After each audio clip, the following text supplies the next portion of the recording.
The NVUSD Board of Education is holding a regular board meeting tonight, and we invite participation either remotely or in person. Directions on how to participate via Zoom are available at nvusd.org/board. The open session part of the meeting will begin at around 7 p.m. Before going into closed session, the board is available for public comment on closed session agenda items. Ms. Green, do we have any public comment on closed session agenda items? There is no public comment on closed session agenda items. Seeing that there are none, the board will now adjourn into closed session.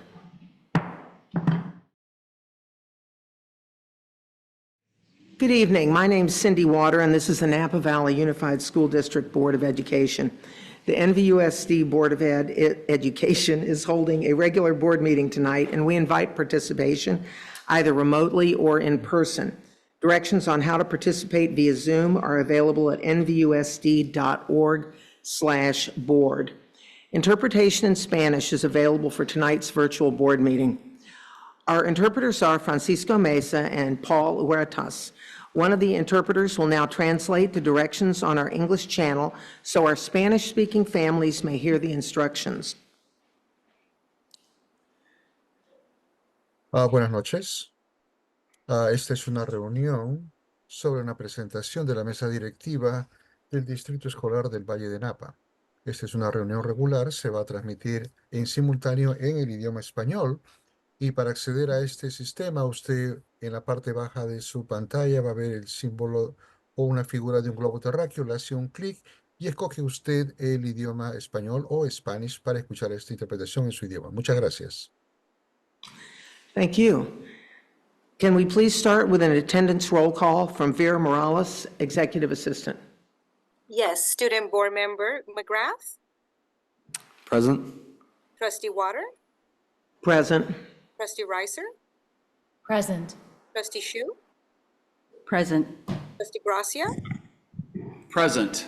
Trustee Jankowicz. Present. Trustee Gonzalez Mares. Present. Quorum present. Thank you. Thank you. And thank you all for joining us tonight for our NVUSD board meeting. E1, report on closed session. Trustee Chu, do you have a report on closed session agenda items? Yes, I do. Item D1, student discipline. D1A, expulsions. The board recommends the expulsion for student 04252024A. I move to approve. I'll second. Okay, a motion by Trustee Gracia, a second by Trustee Jankowicz, and we need a roll call vote. Trustee Water. Aye. Trustee Reiser. Aye. Trustee Shu. Aye. Trustee Gracia. Aye. Trustee Jankowicz. Aye. Trustee Gonzalez Mares. Aye. Motion passes. Thank you. Thank you. Expulsion number 2, the board recommends the expulsion for student 04252024B. Move to expel. I will second. Moved by Trustee Gracia, second by Trustee Jankowicz. We need a roll call vote. Trustee Water. Aye. Trustee Reiser. Aye. Trustee Shu. Aye. Trustee Gracia. Aye. Trustee Jankowicz. Aye. Trustee Gonzalez Mares. Aye. Motion passes. Thank you. Thank you. And D1B, readmitted expulsions.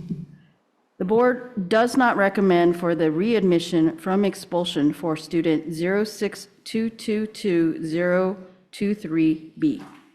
Yes, move to deny the readmission. I will second. Motion by Trustee Gracia, second by Trustee Jankowicz. Roll call vote. Trustee Water. Aye. Trustee Reiser. Aye. Trustee Shu. Aye. Trustee Gracia. Aye.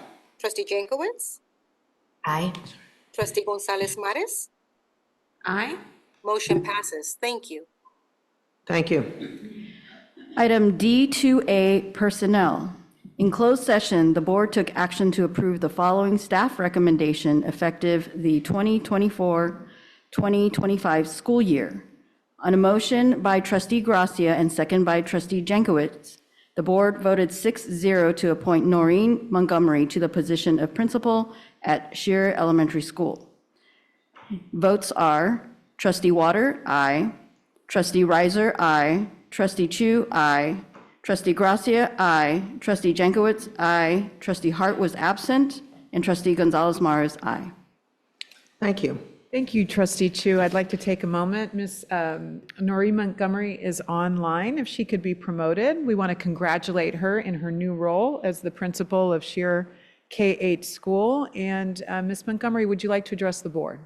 I would. Thank you so much. Good evening, President Water, NVUSD board trustees, Dr. Musetti, and also Director Manning.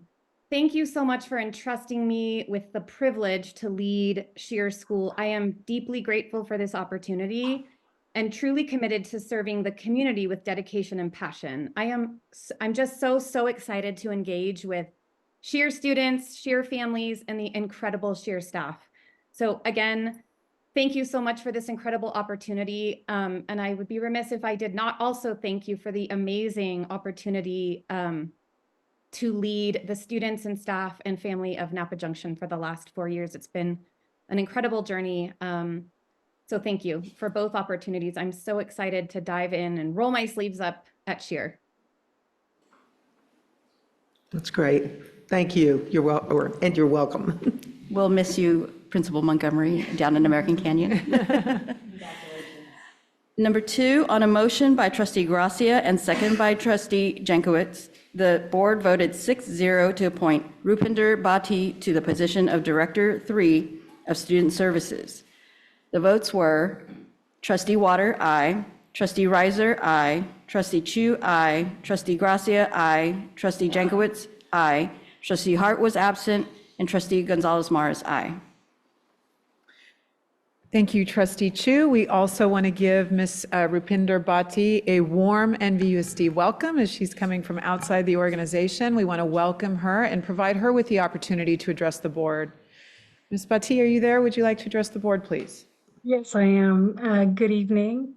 Thank you so much, President Water, Dr. Musetti, and trustees. I am humbled for this opportunity to serve as the Director of Student Services, and I look forward to working with the team and promoting equity inclusion for all students, and I'm excited. Yeah, welcome to NVUSD. Thank you. And that concludes the closed session report. Thank you, Clerk Chu. And now we have the flag salute, and I'd like Allison Benchick to lead us in the flag salute.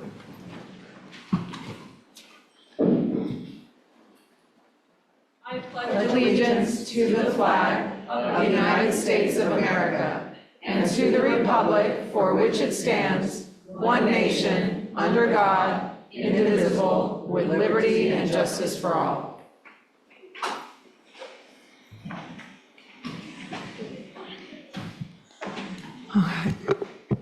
And now we will move to the approval of agenda. And before we approve it, I'd like to move the order. I'd like to take item K1A and K1B and move them up to after H4, but before I. I'll move to approve as amended. I will second. Okay, thank you. Approved. And so anyone else? We have to vote on it, I know. Okay. Student trustee McGrath? Yes. Aye. And all in favor? Aye. Looks like it's unanimous. Thank you. And now approval of minutes. March 7, 2024. Move to approve. Second. Okay, first by trustee Gracia, second by trustee Jankowicz. All in favor? Aye.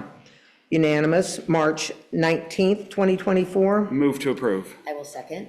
First by trustee Gracia, second by trustee Jankowicz. All in favor? Aye. Unanimous. March 21st, 2024. Move to approve. I will second. First by Gracia, second by Jankowicz. All in favor? Aye. Thank you. And let's see, now we're moving to recognition of visitors and employee organizations. Dr. Massetti, do we have any visitors in attendance? We do. I see our NVEA president, Ms. Deb St. Clair. Ms. St. Clair, would you like to address the board this evening? Nothing? Okay, welcome. Thank you for being here. And that's it for tonight. Okay, great. And now my favorite part of the meeting, recognition of students of the month. We first have Napa Valley Education, Adult Education. Will the NVAE staff please present their students of the month? And I believe they're in person.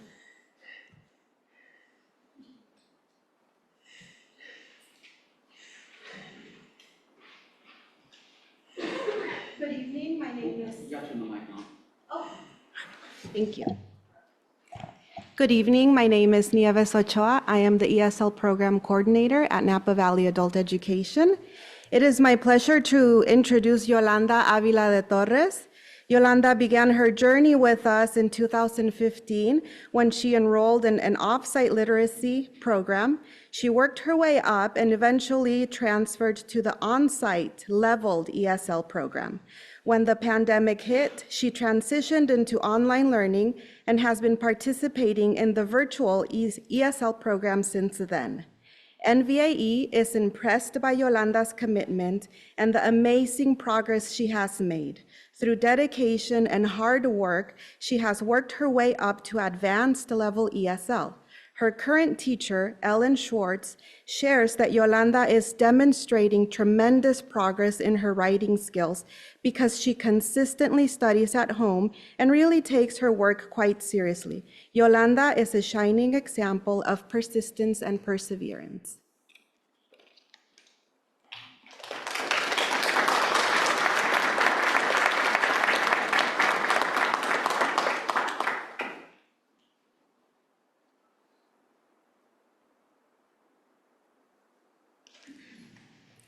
Good evening, everyone. My name is Yolanda Avila. I'm from Michoacán, Mexico. I'm married and I have three wonderful daughters. I think it is important to learn the English language to have good communication with people in this country. When I came to the United States in 2002, I didn't speak any English. My sister-in-law had to translate everything for me. I decided to enroll at Napa Valley Adult Education to take English classes to learn the language, to help my daughters with their homework, and to be able to communicate with their teachers, doctors, and make appointments. Also, I needed to understand, read, and fill out all types of documents. I have been taking English classes since 2015, and it has not been easy for me, as I was frustrated because I was at the same beginning level for a long time. But now I feel happy because I have progressed and I am in advanced low level. I feel very comfortable in my virtual English classes because I have a wonderful and patient teacher. I have learned very much from her. She speaks very clearly, and it is easy to understand her.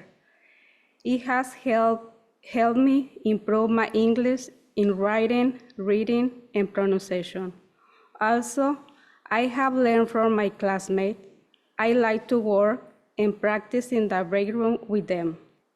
I want to say thank you to my teacher, Ellen, and Napa Valley Adult Education for recognizing my effort and progress and choosing me as a student for the month of January.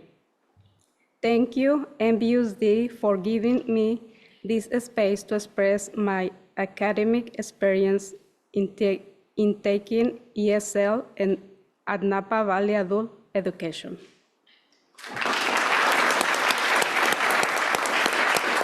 Yolanda.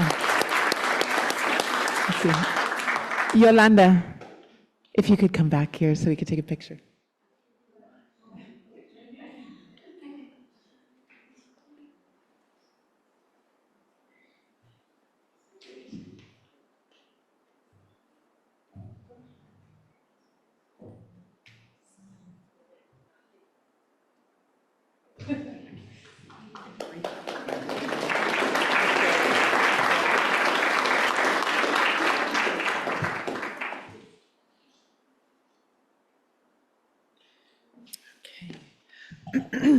Good evening.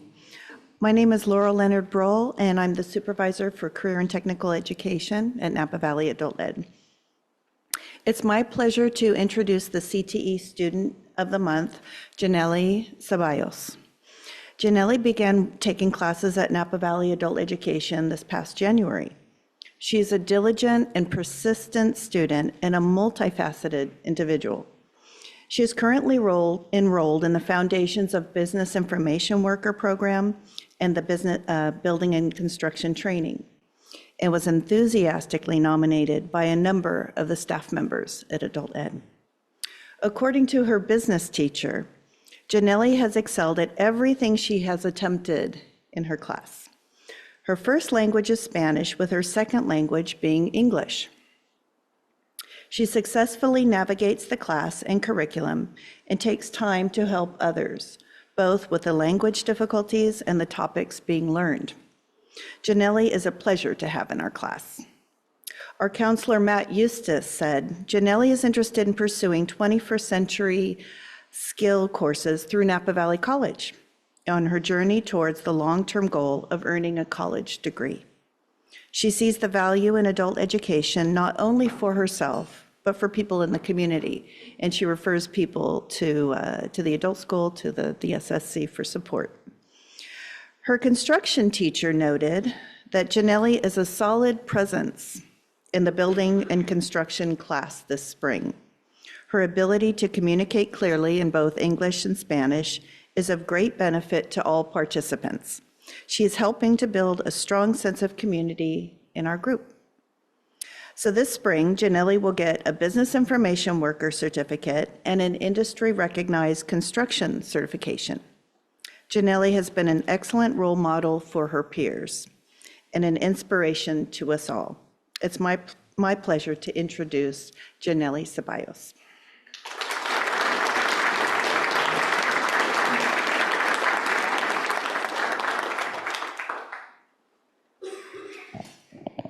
Good evening, everyone. My name is Janelle Ceballos, as the principal said.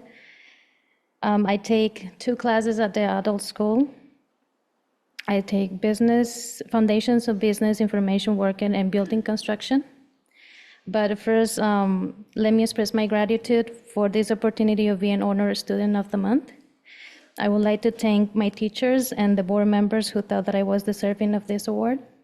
This honor for any student is truly special and extraordinary.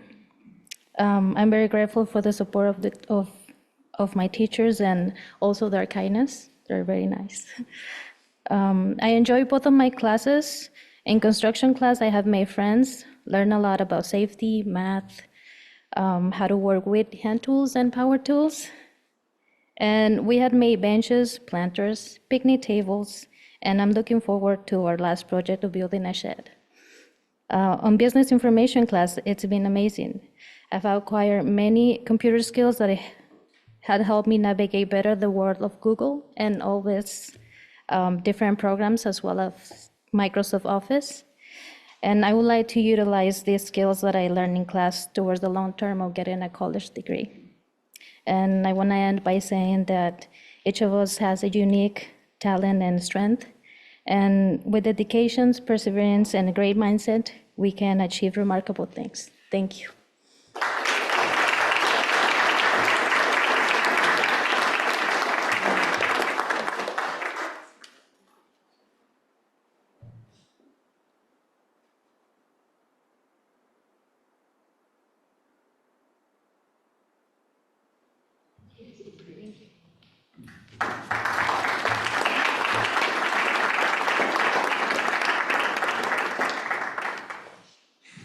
And next, we have Vintage High School. Will Principal Hutchinson please present the Students of the Month for VHS, and that will be by way of Zoom. Good evening, Dr. Musetti and the Board of Trustees. Thank you for this opportunity to recognize our Vintage High School seniors this evening. Tonight, I am proud to introduce two seniors, Desiana Garcia and Juan Ochoa Sandoval. Desiana Garcia will be the first student that I speak about. Desi is a Vintage High School senior, and she is an amazing student athlete who is also part of our AVID program. Over the last 4 years, she has taken numerous honors and advanced placement classes. She's been a part of our AVID program for all 4 years at Vintage High, and she was in AVID for 2 years at Silverado as well. She has maintained a GPA above 4.0 while at Vintage High School. Desi has been on the softball team for all 4 years at Vintage, and the team is currently ranked first in the Vine Valley Athletic League. Outside of Vintage softball, Desi has volunteered and helped to work with younger softball players, and she is a role model to young female athletes. Desi has the possibility of playing softball at the collegiate level after she finishes high school, which is quite a feat. Desi is very interested in environmental science and is a leader in our Teens for Change Club, which does community service projects to support the environment and create awareness around issues. She's also volunteered with the Napa County Resource Conservation District to plant trees at Alston Park, remove invasive species, and more. Desi has been accepted to all 14 colleges to which she applied and has amazing choices for her post-secondary education. Congratulations, Desi.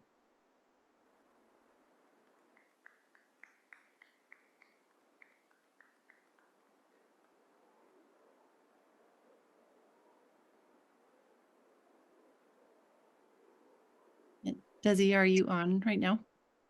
Yes. Okay, I hear you. Thank you, NVUSD Board and Dr. Musetti, for acknowledging me and honoring me with this award. I can't believe these 4 years at Vintage are coming to an end. I want to thank both Miss Koska and Miss Wright for supporting me throughout high school and my years in AVID. They have both had a huge impact on my journey to college. Another teacher who has had a positive impact on my learning is Miss Lukes. Even though I struggle at math at times, being in her class has helped me push through that.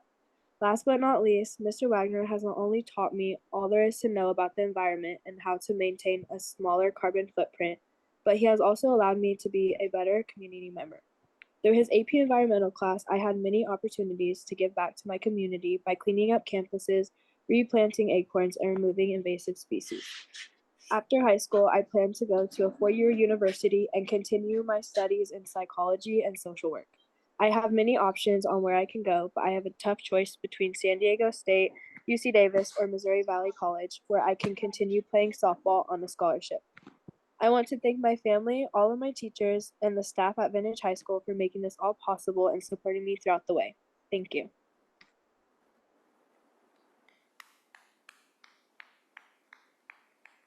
Congratulations, Desi. The next student I'm going to speak about is Juan Pablo Ochoa Sandoval. Juan is a Vintage High School senior who is hardworking, kind, and determined. During the past 4 years, JP has also taken multiple honors and AP classes and has excelled in all of these with almost all A's for all 4 years. In addition, while a student at Vintage, he has been part of the AVID program for all 4 years and was also in AVID at Redwood Middle School for all 3 years there. As we were returning to school after the pandemic, Juan impressed his teachers from the very beginning as an outstanding student, both academically and socially and athletically. JP is viewed by his teachers and coaches as the epitome of a student athlete. He balances a rigorous academic schedule with a stellar commitment to the soccer program. He is dependable, respectful, self-motivated, and extremely talented. He was an integral part of the Crusher football community during his time playing for the Crushers. JP's volunteer efforts have included volunteering as a math tutor during our school-wide intervention time and campus cleanup. JP has been accepted to both of his top choices for college, and he has a tough choice to make between UC Davis and San Diego State University. Either would be lucky to have him. Congratulations, JP.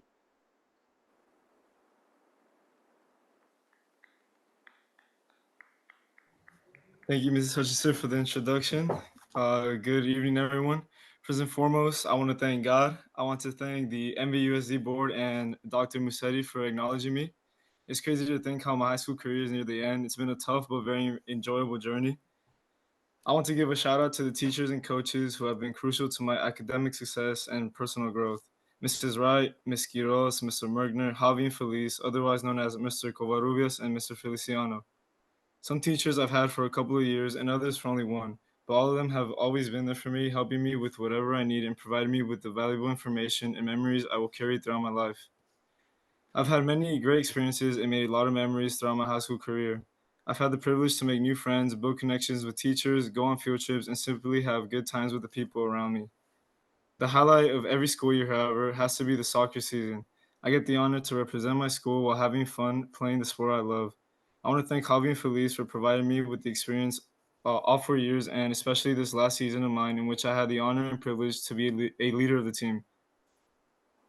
As I move forward, I will be attending college. Where exactly, I'm not sure yet, but I'll have to decide pretty soon.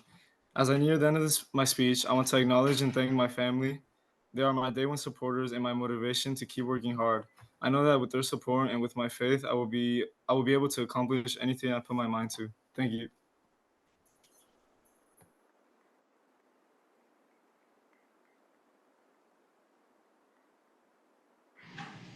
Oh, wasn't that fun? Yeah, thank you to all our students of the month, and thank you to their principals. Okay, next we're moving to public comment on non-agenda items. Trustee Chu, did we receive any public comment on non-agenda items by way of email at publiccomment@nvusd.org? No public comments on non-agenda items were submitted via email before 8 a.m. this morning. Thank you. But we have some here, don't we? We do. All right. How about first speaker is Mikey Kelly. Let's see, I believe on Tech in Schools. Good evening, board and Superintendent Musetti. Is the mic on? The little green. There we go. There we go. Good evening, board and Superintendent Musetti. I represent Low Tech Napa Valley. We've been here before talking about tech screen use within the classroom. We're still pursuing that, but I'm happy to say that through our conversations, we've had meetings with board members. We've also met with administration and staff and Superintendent Musetti. And yesterday actually received a letter from, or an email from Pat Andrew Jennings, which kind of summarized what the school district is attempting to do, which is to implement an educational technology responsible use plan. They're auditing the actual classroom usage of these screens, looking at limiting Promethean boards for non-instructional use, transparency and opt-out procedures for iPad usage, and providing information and programs used on iPads. So transparency to parents about what is being used, when iPads would be implemented, as well as how those things are sourced, and also addressing the use of screens in aftercare programs, as well as reviewing the use of the Imagine Language and Literacy, as well as and STAR testing on these systems. While I've sent you numerous articles from the New York Times, there's stuff in the Atlantic, Washington Post, this is a movement that is now national. Based on Mothers Against Drunk Driving, a group has formed called Mothers Against Media. And what they're doing is trying to bring attention to this as well, is that the amount of screen time can be the amount of screen time can actually be detrimental to the normal social skills that children need and require in schools. While we believe that technology has an important place to play in the education of students in the modern age, the school district needs to look at how these are sourced, implemented, and managed to make sure that what is being provided is of the highest educational value and within the recommendations of physicians and psychologists. iPads and technology should be viewed as a supplement to the curriculum and students should be taught how to use technology in a responsible way. We look forward to continuing our work with the administration, the board, and are really delighted that these steps have been taken and that our voices were heard. Thank you very much. You're welcome. Okay, and our next speaker is Connor Esser, and he's talking about screens in class.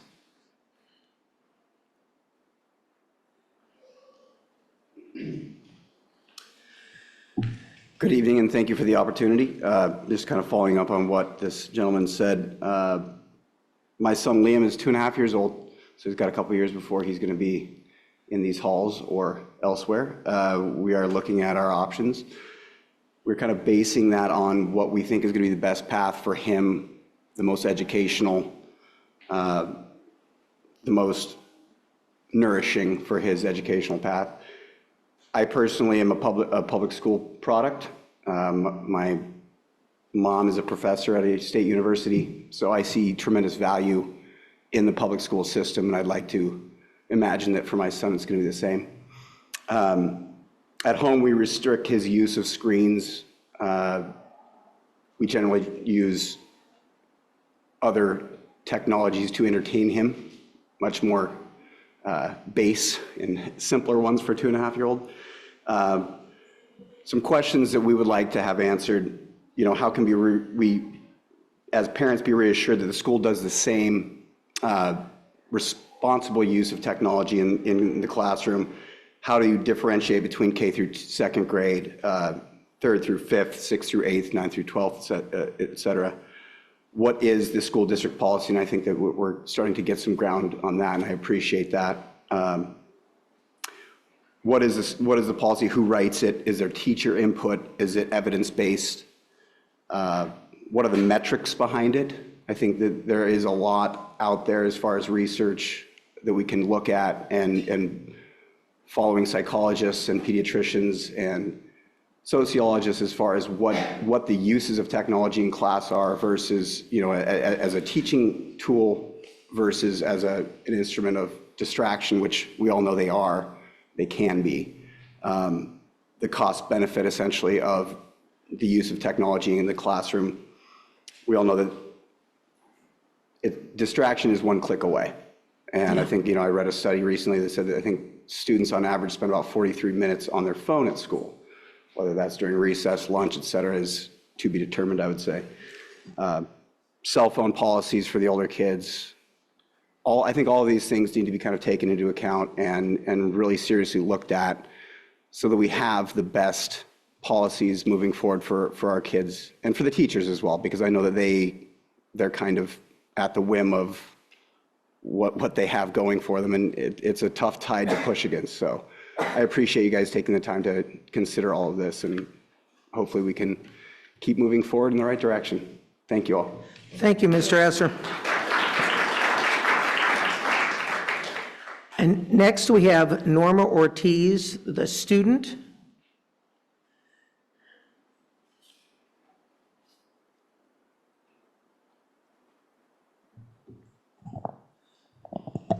Hi, my name is Norma Ortiz, and I'm a 9th grader at Napa High School. And today I wanted to share a poem because it makes everybody happy. And it talks about change, and I thought it was fitting to share considering the fact that the district has been through lots of changes. The poem is called Transitions. Something about the way the birds sing, or maybe the way the water flows, the way the leaves and flowers bloom, the way the sun shines like a beam of light, or the days when it pours rain. Whatever occurs, it never stops occurring until it does. That's when the birds migrate west, water begins to ripple, leaves begin to fall, the sun starts to set, storms start forming. Life starts changing all over again. A bird lays its nest, protects its eggs with all its little soul, until it hatches, becomes a bird. Does the bird start to sing? The water starts to stream, provides for its sea creatures. When a dolphin breaches, fishes start splashing, water starts pulsating. It starts flowing faster when the wind gushes. Does the water continue to flow? Maybe it's when a seed gets planted in a fresh pile of soil, the way the worms and roly-poly provide nutrients. The stems start to form. The stems continue to grow. Flowers bloom. Do the flowers stop blooming?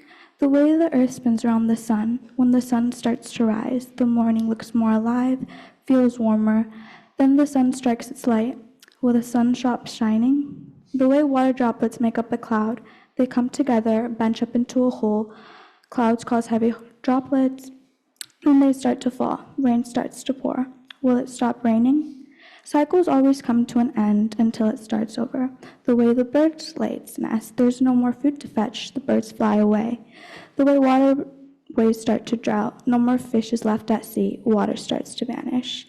The way seasons start to change, leaves change colors, flowers become dry and gray. They stop producing pollen. Or the way the afternoon begins to come. The mountains begin to block the sun goes away, until there's no light to shine upon. Or is it when the clouds start to disappear? The night comes. Clouds get lost into the night sky. Do the clouds reappear? Maybe changes happen suddenly, or maybe changes happen for a reason. It could be both good or a bad change. But it never stops. The cycle of life, it always keeps changing. The world continues to evolve. Environments adapt, but they are never the same again. When cycles come to an end, that's when new cycles form. There is always a purpose for change. Thank you. Thank you.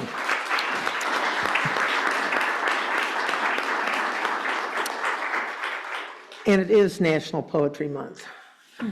Okay, and our next speaker is Scarlett Solorzano.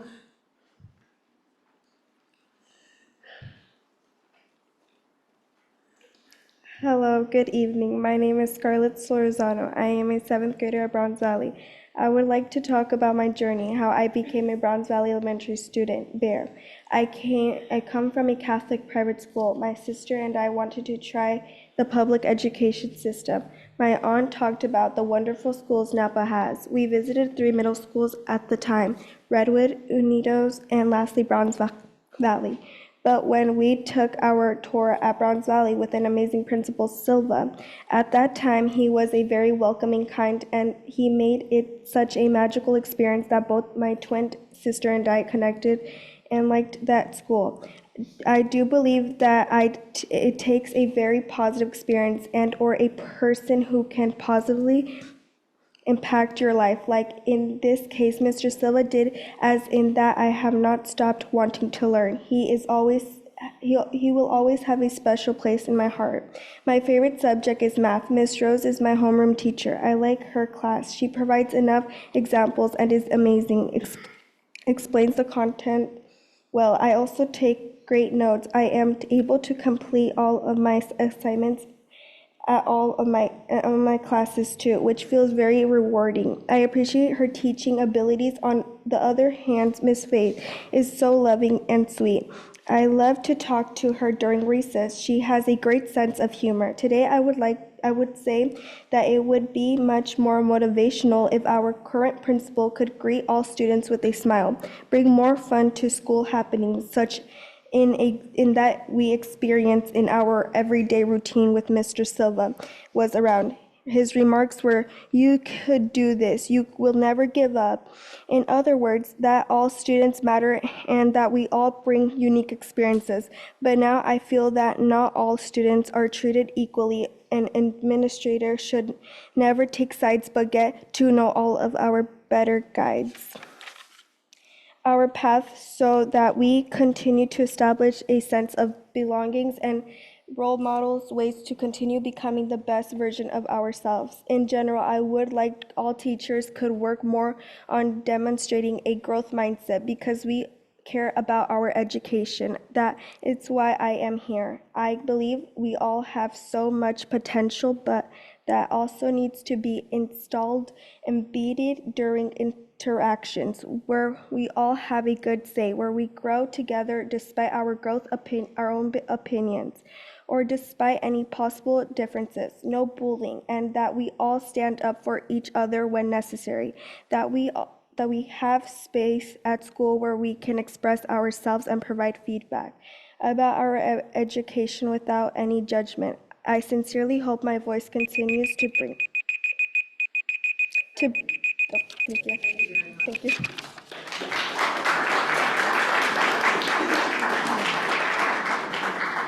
I should have reminded everyone that it's 3 minutes. Sorry, my fault. Alexa Solorzano. They are twins.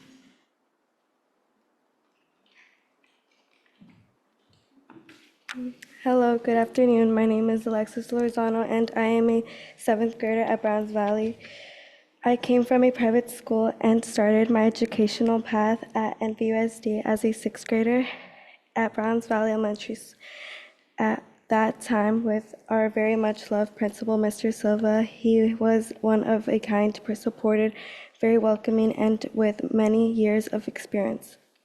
He made possible a lot of school events, field trips, which I miss. I remember my first encounter at Browns Valley during a tour with him when he asked a leadership student to relate her experience there and to share one thing that she really enjoyed about this school. It helped me connect and make up my mind to pick this school as my #1 choice. Something that I enjoy academically now are math and social studies. I also want to thank my teacher, Ms. Rose, for being a super supportive, respectful, and wonderful and welcoming to all students, including myself. She makes all students feel safe.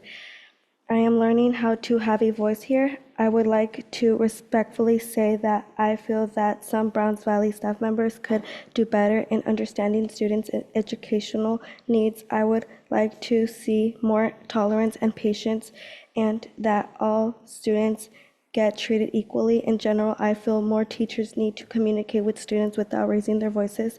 It is my understanding that a school in a place where you also connect and find peer support, exercise social skills, and learn from each other.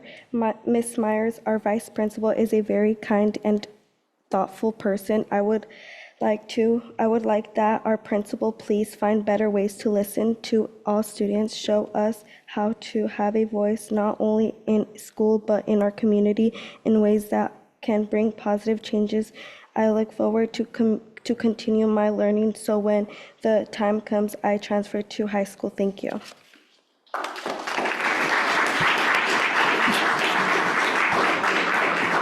Thank you very much for all your very thoughtful comments.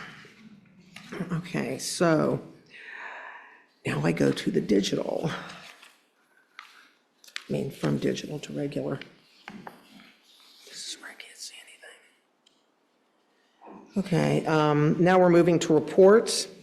Are there any comments on? Oh, Was there a fourth public comment? is there a fourth public comment? Norma Ortiz. Oh, I'm sorry, Mrs. Ortiz, I skipped you. We have a second Norma Ortiz, and this is the parent.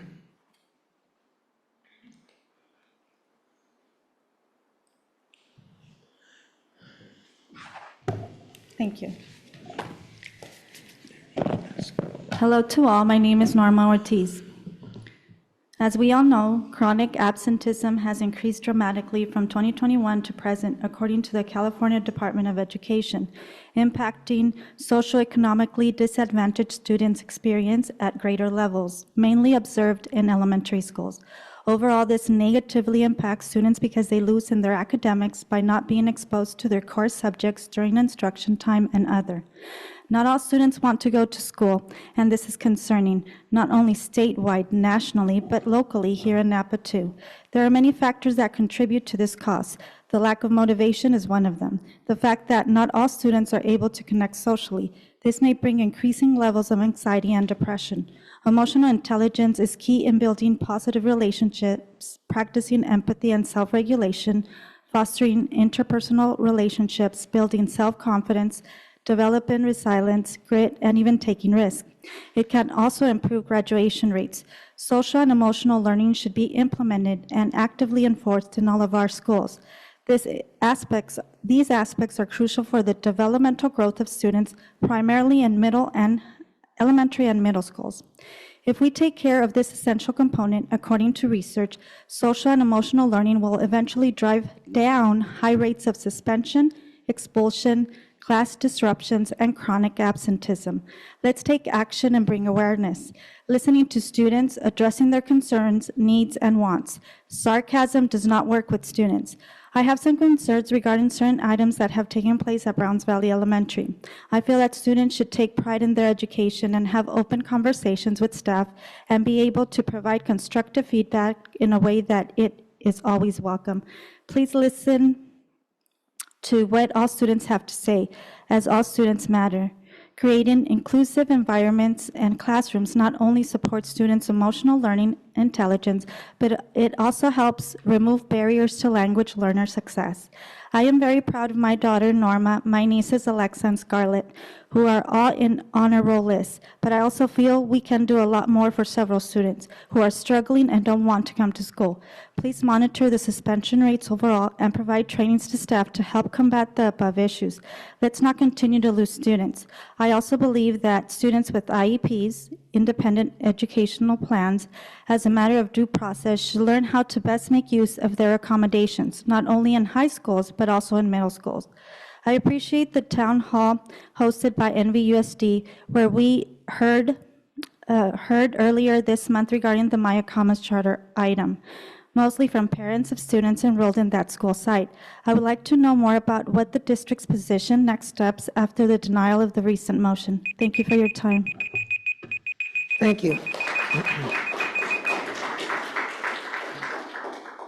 Oh, what? Do we have any online comments? There is no. Okay. Now we're moving on to item H, reports, Board of Education and Student Board Representative. Yeah, good evening, you all. It's good to see everyone again. Since our last meeting, I've had 2 student advisory LCAP meetings on March 19th and April 16th. And in the most recent meeting, we broke off into smaller groups to implement something before the school year is over. At our March 19th meeting, my group had the idea to do a future fair for high schoolers where they could see careers in colleges. But that's very large scale and needs a lot of organization. So that's for the future. And what we decided on doing before the school year is up is having a day where a few high schoolers go down to the middle school and talk to them about what high school is like and what those high schoolers plan on doing after college.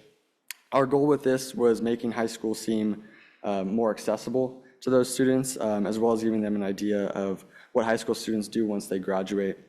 I think it's really important to have real examples of what is possible after graduation, instead of just kind of some abstract ideas that the students may not be able to grasp. So that they see someone and they say, oh, this person can do this, so can I. So that was what we came up with, and hopefully that will be implemented before the school year is over, and I'm really excited that we moved forward on that. Additionally, graduation is coming up across all high schools. Our leadership classes are planning rallies and end of school activities. I know at Napa High, we're planning a day for our seniors before we graduate. Just one last opportunity to enjoy our time together, and I'm looking forward to that. Next, a few days ago, the student rep for the California State Board of Education reached out to me, and we're going to talk next week about our district, about NVUSD, and I'm really looking forward to that because I think that level of recognition, especially student to student, on that scale is really important. And I want to end my board report by acknowledging student board member Ben Cole, who took over for me last meeting. I watched her report and it was excellent. I couldn't be happier to share this position with her. I know that in the past, the alternate hasn't really been a part of this position, because they didn't get the main position, so they said, oh, it's not my responsibility. But Mistura has gone above and beyond, and she is, she's exceptional. She's very responsible, very intelligent. In our LCAP meeting, she's always a leader in that room. She's just inspiring, and I just wanted to acknowledge that and end my board report with that. Thank you. Thank you. Yeah, we enjoyed having her here participate. I think it was also a very engaging board meeting for her to be at as well. Well, good evening, everyone. I'll report out just on a few of my activities in regards to part of our duty here. Participate at our NVUSD Board Advisory Policy Committee, which will have that item in our agenda. I was in the area, so I appreciated being able to attend the California Senate Education Committee as well. Was able to make my way down to the Valley and attend very important meeting to be present at American Canyon High School and their community meeting on April 17th. And then continue to, as we navigate important topics and decisions, we held a special board meeting earlier this week. More on my other activities, I had set up a few site visits to elementary school sites with the idea of looking at TK classrooms, which is an area that we've expanded a lot this year. So I want to thank Principal Ward at Alta Heights. That used to be my neighborhood school when I lived in that area. So had been a few years since I stepped into the campus and just had a really good conversation with Principal Ward and also be able to walk through the facilities of that campus, knowing that we have some projects down the line. And then not too far from where I live, I got to visit Principal Linneman at West Park. There was some parent engagement that was happening around the same time, so that scheduled meeting just came on the right time to connect with her and just visit the West Park Elementary School campus. Also saw the TK classroom there. And had a chance to visit charter school, Stonebridge Elementary School, and had a really great tour with Dr. Brown, going over the charter program over at Stonebridge. And Trustee Hart and I actually took that tour together and just had a lot to share and embrace about this really wonderful charter that they have there. And that concludes my report for my activities. Thank you. Thank you. Good evening, everyone. I want to express my congratulations to and my appreciation for Valley Oaks High School Principal Maria Cisneros, 2024 Napa County Woman of the Year. That's right. Isn't that great? I attended the coffee with the superintendent at Phillips Elementary, an NCOE board meeting via Zoom. We held 2 town halls regarding the MCMS charter petition. And 4 families did attend the second town hall. Dr. Musetti and I participated in a webinar to discuss the work highlighted in the California Collaborative Work on District Reform. And then on April 5th, we went to Sacramento for a legislative briefing regarding the California District Collaborative's research report on effective governance. And during that briefing, we also were able to mention our advocacy for SB 1380 and the need for improved policy to hold county offices of education accountable in their role of fiscal watchdog. Congratulations to the American Canyon Academic Decathlon team for their achievements. I, along with Dr. Musetti, Assistant Superintendent Manguala, President Water, and Trustee Gonzalez-Maris, attended the California Senate Education Committee meeting where they voted 4-2 to advance Senator Dodd's bill, SB 1380, that I just referenced, which aims again for fiscal stability in the charter authorizing. We went to the American Canyon meeting. I attended the parent leadership meeting regarding facilities planning and bond exploration. I attended the NVUSD Board Advisory Policy Committee meeting. I had the opportunity to attend a strategic vision meeting for Blue Oak School, where they discussed the role of education, broad education, and the role it plays in our community. I attended the Latino luncheon. The topic this month was immigration, resources access, and the role Terrence Mulligan and the Community Foundation plays locally. I attended with my peers a special board meeting on Tuesday evening. And that concludes my report. Okay, I, in March on the 23rd, went to the Board of Directors CSBA meeting. And then on the 2nd, coffee with the superintendent at Phillips Elementary. On the 2nd, also there was an NCOE board meeting. And then on the 3rd, there was a town hall meeting regarding the charter. And then on the 7th through the 11th was coast to coast CSBA federal advocacy trip. I attended the Napa City Council meeting on April 16th, as I saw there was an agreement with NVUSD on the agenda. And then on the 17th, there was a curriculum meeting. And then also on the 17th, there was an NCOE special meeting that I caught at least part of. And then on the 17th, I attended the community meeting at ACHS. And then on the 19th was CSBA legislative action meeting. And then on the 23rd, a special board meeting. And then also on the 24th, a meeting to help develop the governance part of our strategic action plan. And that concludes my report. Oh, I also attended the MCMS board meeting. Good evening. On April 1st, I attended the Career and College Readiness Leadership Team meeting. That was always informative, and seeing the progress that we're trying to make for our students. On the 2nd, I watched online the Napa County Board of Education meeting. On the 3rd, I was here for the town hall regarding the charter matter. And on the 17th, last week, I, along with several trustees, were at the ACHS community meeting. And I just want to recognize that the events that happened at ACHS has been really tough on not only the students, but also the community at large. So I know that Dr. Musetti has laid out a pretty concrete plan for what we're going to do to change system protocol going forward. And I'm really grateful for her and District Attorney Allison Haley and American Canyon Police Chief Rick Greenberg in laying out the details, as much details as they can. And actually the response has been, they got more detail than they anticipated, which was actually a good thing for them. I think the community usually wants to know more than less. So they're very happy with the transparency. And I think it's the first step to healing. So that concludes my report.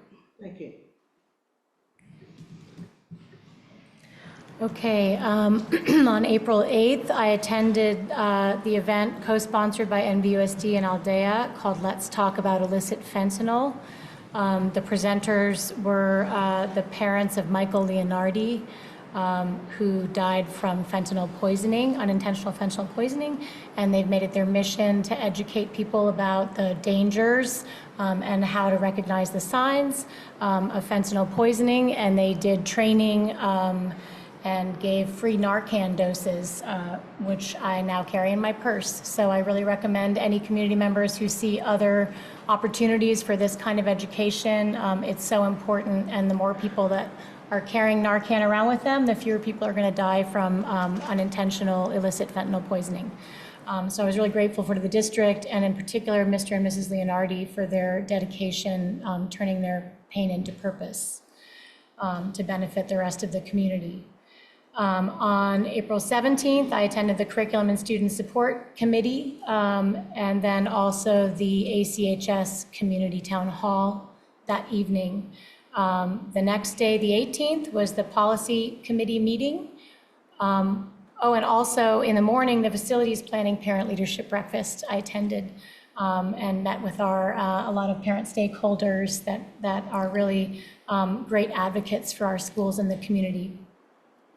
On April 23rd, I attended the special board meeting in the evening, but during the day, I was very happy to return to making some site visits.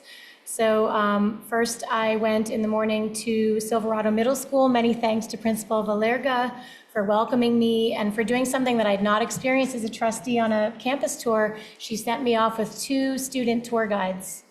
Miles and Grayson were amazing. They really were very confident and gracious, and they showed me, they brought me to Mrs. Med's art class, Mrs. Lemer in the library, Mrs. Blackwood's science class, Ms. Edwards' language arts class. I got to see the beautiful Silverado Garden and their wellness center, which they're very excited about expanding into a second room for a student sort of wellness space. So I got to see that, even though it's not in operation yet.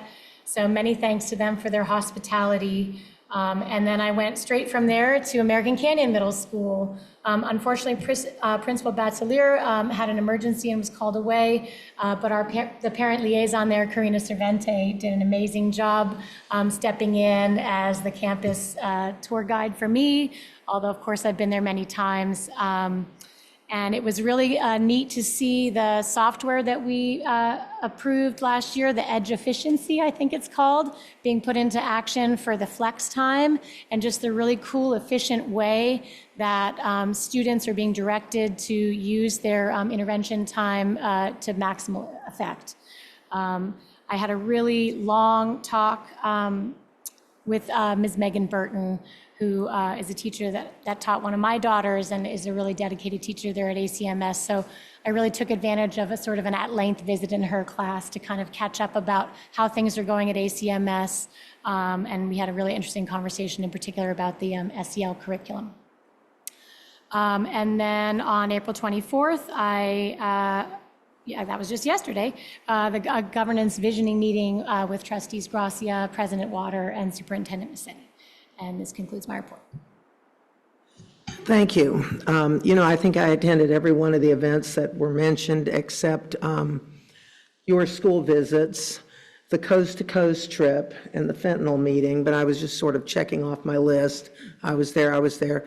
Throw in a lot of community engagement, several meetings with Dr. Massetti, several meetings with student activists, and hanging around on Earth Day out on the Oxbow, with a nonpartisan voter registration effort with some of the students.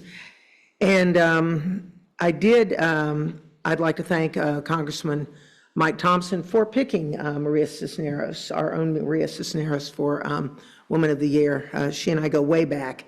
She was my son's counselor when he started at Napa High.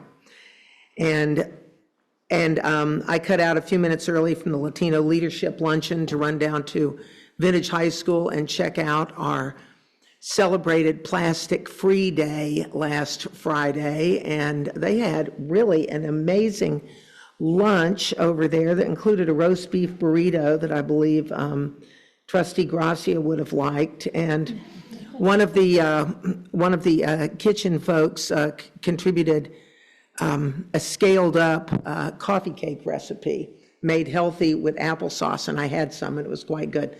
A lot of cinnamon. You gotta like cinnamon for this one. But and that is the end of my report. Thank you. And I would like to, let's see, I believe trustee has something to say about something that happened a couple weeks ago. Thank you, President Water. I'm going to read this rather than go off the top of my head.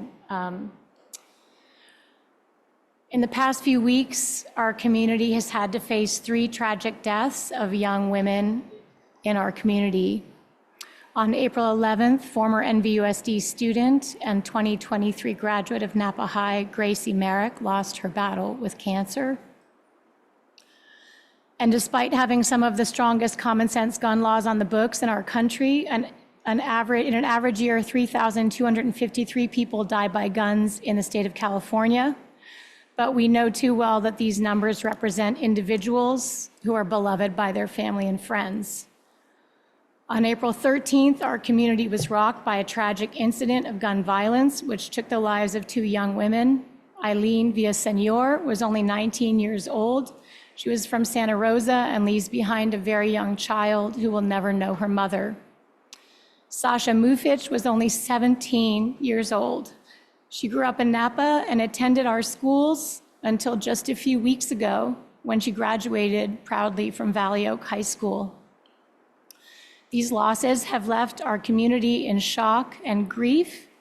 And on behalf of the board, I'd like to offer our deepest condolences to all of the family and loved ones of Gracie, Eileen, and Sasha, who are mourning these losses, and to all of the teachers, staff, and classmates who are missing these beautiful young women gone way too soon. And I ask that we take a moment of silence to honor their memories.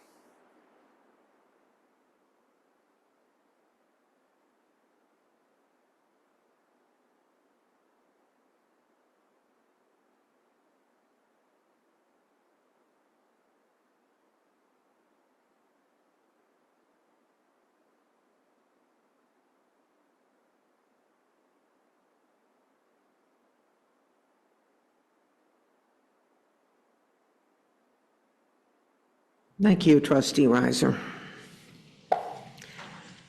All right, we're going to go to board representative reports.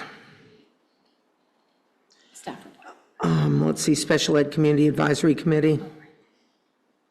Yes, we met on April 15th, and the main part of the agenda was talking about resources to connect to parents, about how they can support their students and how to work with IEP teams. Thank you. City of American Canyon Liaison Reps, Lisa Chu, Eve Reiser. We have not met. City of Napa Liaison Reps, Elba Gonzalez Maras, Juliana Hart, Robin Jankowicz. We have not met. Town of Yountville Liaison Reps, David T. Gracia, Robin Jankowicz. We have not met. Superintendent and executive staff. Great. Thank you, President Water, and good evening, NVUSD Board of Trustees and broader community. Tonight, I want to start out by thanking everyone for their support, leadership, and hard work over the last couple of weeks. As Vice President Reiser just stated, we have navigated trauma and tragedy within the NVUSD community. I appreciate this moment of silence for the loss of our recent graduate and the other students that you identified. Our recent graduate was senselessly killed, and that is definitely leaves our hearts very broken. And as the community is aware, we are supporting the American Canyon High School community, as Trustee Chu named, as we address the difficult topic of sexual abuse and exploitation of a minor by a teacher. We'll continue to lean into our value of transparency and our commitment to putting student safety first. Our heart goes out to the victim, our students, our staff, and our entire American Canyon High School and NVUSD community. This is devastating news for all of us. I understand that trust and confidence are damaged in situations like these, and we will need to restore it through our response and our actions. NVUSD prioritizes student safety. We will take every action necessary to address this issue and do everything we can to prevent it from happening again. We do need to restore trust, address the root causes, and make the necessary improvements and changes in response to this issue. And I want to thank all of our staff here at the district office and at the school site level who have really worked hard to be present and engaged at American Canyon High School on campus. And I want to provide, there's so many people I could recognize, but I do want to provide special recognition to Assistant Superintendent Mike Pearson, who has been spending lots of time on the campus serving as the acting principal. So thank you very much, Mr. Pearson, for your leadership. And it's fantastic that we've been able to rely on your extensive secondary principalship experience during this difficult time. With all that being said, even though it has not been under optimal circumstances, it's really been fantastic to spend some time on a high school campus. Wouldn't you say, Mr. Pearson? Okay.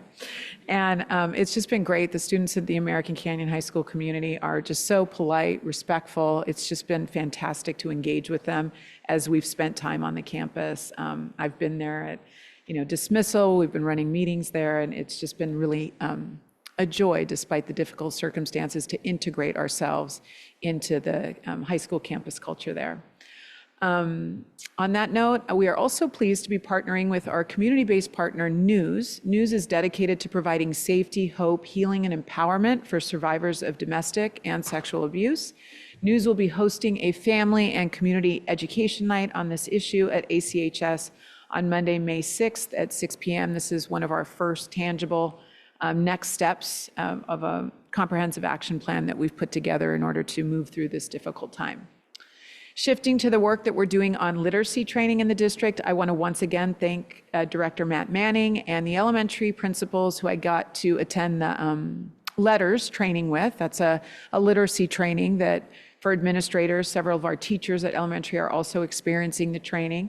We discussed as a leadership team universal instruction at the comprehension level and how to support leadership, assessment, and data-driven decision-making in the elementary literacy classroom. So I'm excited to continue to learn, and we have our last and final Saturday in June. So thank you again, Director Manning, for all your leadership there. I also want to inform the trustees also alluded to it, the community of our advocacy work. It's important for us to be very present and engaged at the local level, but it's also important as one of the larger districts in the area, in the region, and in the state of California for us to engage in advocacy work in Sacramento. Our governance team has been doing a lot of engagement with legislative representatives in order to make sure that they are aware of the needs of California public school systems, especially as we move towards budget adoption at the state level. I want to thank Trustees Water, Gonzalez Maras, and Jankwitz for joining me, like I think Trustee Jankwitz named it, at the California Senate Education Committee, where we got to attend the hearing where Senate Bill 1380 was considered. This is our local Senator Dodd's bill, and he is seeking to bolster school district fiscal health. Over the course of the last few years, Napa Valley Unified School District knows about the importance of that as we've engaged in meaningful work and a financial turnaround of the district and maintained fiscal stability through some very, very difficult decisions. Senator Bill Dodd has introduced the legislation that would help protect the finances of California public school systems like ours, faced with the challenge of declining enrollment, by extending the authority of local school boards to consider the fiscal impact of new charter school applications. We are pleased that the committee approved moving the bill out of the Education Committee on a 4-2 vote. Senate Bill 1380 will now be considered by the California Senate Appropriations Committee and then potentially by the full California Senate for adoption. We are very proud that NVUSD is a co-sponsor of this bill with our neighboring Vallejo City Unified School District and the California School Boards Association. And lastly, I want to end my report by congratulating Liz Corey, third grade teacher at Canyon Oaks. She received the delightful surprise from our team in her classroom as NVUSD and Napa County Office of Education Leadership and Staff revealed to her the special surprise that out of all the teachers in Napa County, she was the 2024 Napa County Teacher of the Year. So congratulations, Ms. Corey. It was so great. The best part of those reveals and surprise visits, it's fantastic to see the teachers stunned, but how proud the students are of their teacher who won this recognition. So congratulations to Ms. Corey, the Mighty Oaks, and her third graders. With that, I'm going to turn to my assistant soups. She'll provide reports of the work that's happening in their respective divisions. We're going to start with Assistant Superintendent, Ms. Dana Page, who oversees the Human Resources Division. Thank you. Good evening, President Water, Board of Trustees, Dr. Massetti, and Student Board Representative McGrath. Tonight, the board will entertain a resolution declaring the week of May 6th through 10th as NVUSD Employee Appreciation Week. We look forward to celebrating the contributions of the many dedicated and talented employees who have devoted their careers to serving students with a week of events, giveaways, and recognition. Another fun happening for staff in the month of May is our springtime physical activity promotion designed to get people up and moving. Along the same lines as the very popular Spring into Motion and Walktober campaigns, our latest fitness challenge is Go Gold, full of fun Olympics-themed activities to inspire you to get moving and track your progress by yourself or with the team on a handy app. Once again, the perpetual shoe trophy is at stake, so we're encouraging everybody to sign up and start going for the gold on April 29th. I hope you've had a chance to read our most recent staff spotlight featuring Karina Cervente, tour guide at ACMS. Karina has been with the NVUSD since 2016. She was recruited to be a community and parent liaison by the former principal at ACMS, who saw her being honored at the annual Community Recognition Ball in American Canyon, where she was receiving the Gateway Award, which is the community's top honor for long-lasting and impactful community service. So she continues to be very involved in the community and the school, and we feel incredibly lucky to have such dedicated and community-minded people like her on our team. So please read more about her in our staff spotlight. And as Dr. Massetti mentioned, we are celebrating Elizabeth Corey of Canyon Oaks, who has just been named the Napa County Teacher of the Year. So not only does Liz excel in her classroom, but she demonstrates exceptional leadership on her campus. She leads her school garden efforts and nurtures a love for the environment with hands-on experiences for students. She's just an incredible teacher. We're so proud of her, and we look forward to celebrating her, the County Teacher of the Year, and the County Classified Employees of the Year on May 22nd at the Napa County Office of Education. And lastly, on a personal note, after hearing our Vintage High students mention that they were considering SDSU, I have to share that my daughter, who is a senior at Napa High School, will be attending San Diego State University in the fall. And her father and I are very proud and very grateful for the incredible resources and support that the Napa High School counseling staff and NVUSD Instructional Division provide to our high school students to prepare and assist them through the college application process. Thank you, and this concludes my report. Congratulations, Ms. Page, and go Aztecs. Next is Assistant Superintendent Mike Pearson, who oversees operational services. Good evening, President Water, NVUSD Board of Education trustees, Dr. Massetti, Student Board Representative Finn McGrath, and members of the NVUSD community. It's always a pleasure to provide you each with an update on operational services. And tonight I want to highlight food service, as I will defer most of my time to the facilities and bond program. As Trustee Water, President Water mentioned, as the food service held a plastic-free day on Friday, April 19th. The goal was to eliminate the use of all plastic on this day. Overall, the plastic-free day was a success. Students at the elementary level were provided a scratch-cooked energy bite, which is like a trail mix all mixed together into a bar, for breakfast. And for lunch, students could choose either a bean and cheese burrito or a turkey and cheese sandwich along with the salad bar. And at the secondary level, students were offered a scratch-cooked coffee cake. I did not hear the cinnamon was overpowering, but I will. Okay, good. I'm glad to hear that. But it was well received. It is made with whole grains, and a breakfast sandwich. And for lunch, they had burritos with carnitas and a grilled cheese sandwich, and the ever popular tuna salad. And apparently, this tuna salad is actually is that true, Trustee Jenko? Thank you. I've heard it's very good. So good. Thank you. The salad bar was also offered at the secondary level. Overall, the food service did eliminate the use of almost 14,000 plastic utensils, but the food service staff did learn when this event occurs next year where to eliminate even more plastic. So it was a good learning experience. And congratulations to all the food service department for making our first plastic-free day a success. It was a huge lift by all the individuals involved. It takes a lot of work to do this. I know it doesn't seem like it, but it really does take a lot of work. So thank you to all the food service employees. And that concludes this portion of my report tonight. Thank you. Thank you, Mr. Pearson. Next, we have Assistant Superintendent Pat Andrew Jennings, who oversees the Instructional Services Division.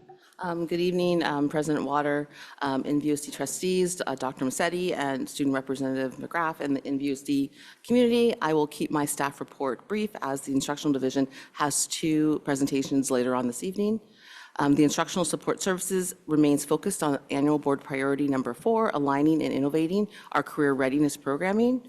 Recently, 15 NVUSD students enrolled in our career technical education courses at Napa High, New Tech, and Vintage High Schools qualified to participate in the Skills USA California Annual State Leadership and Skills Conference, which was held April 4th through April 7th in Ontario, California. This marks the first year that CT students qualified to compete in this annual state competition.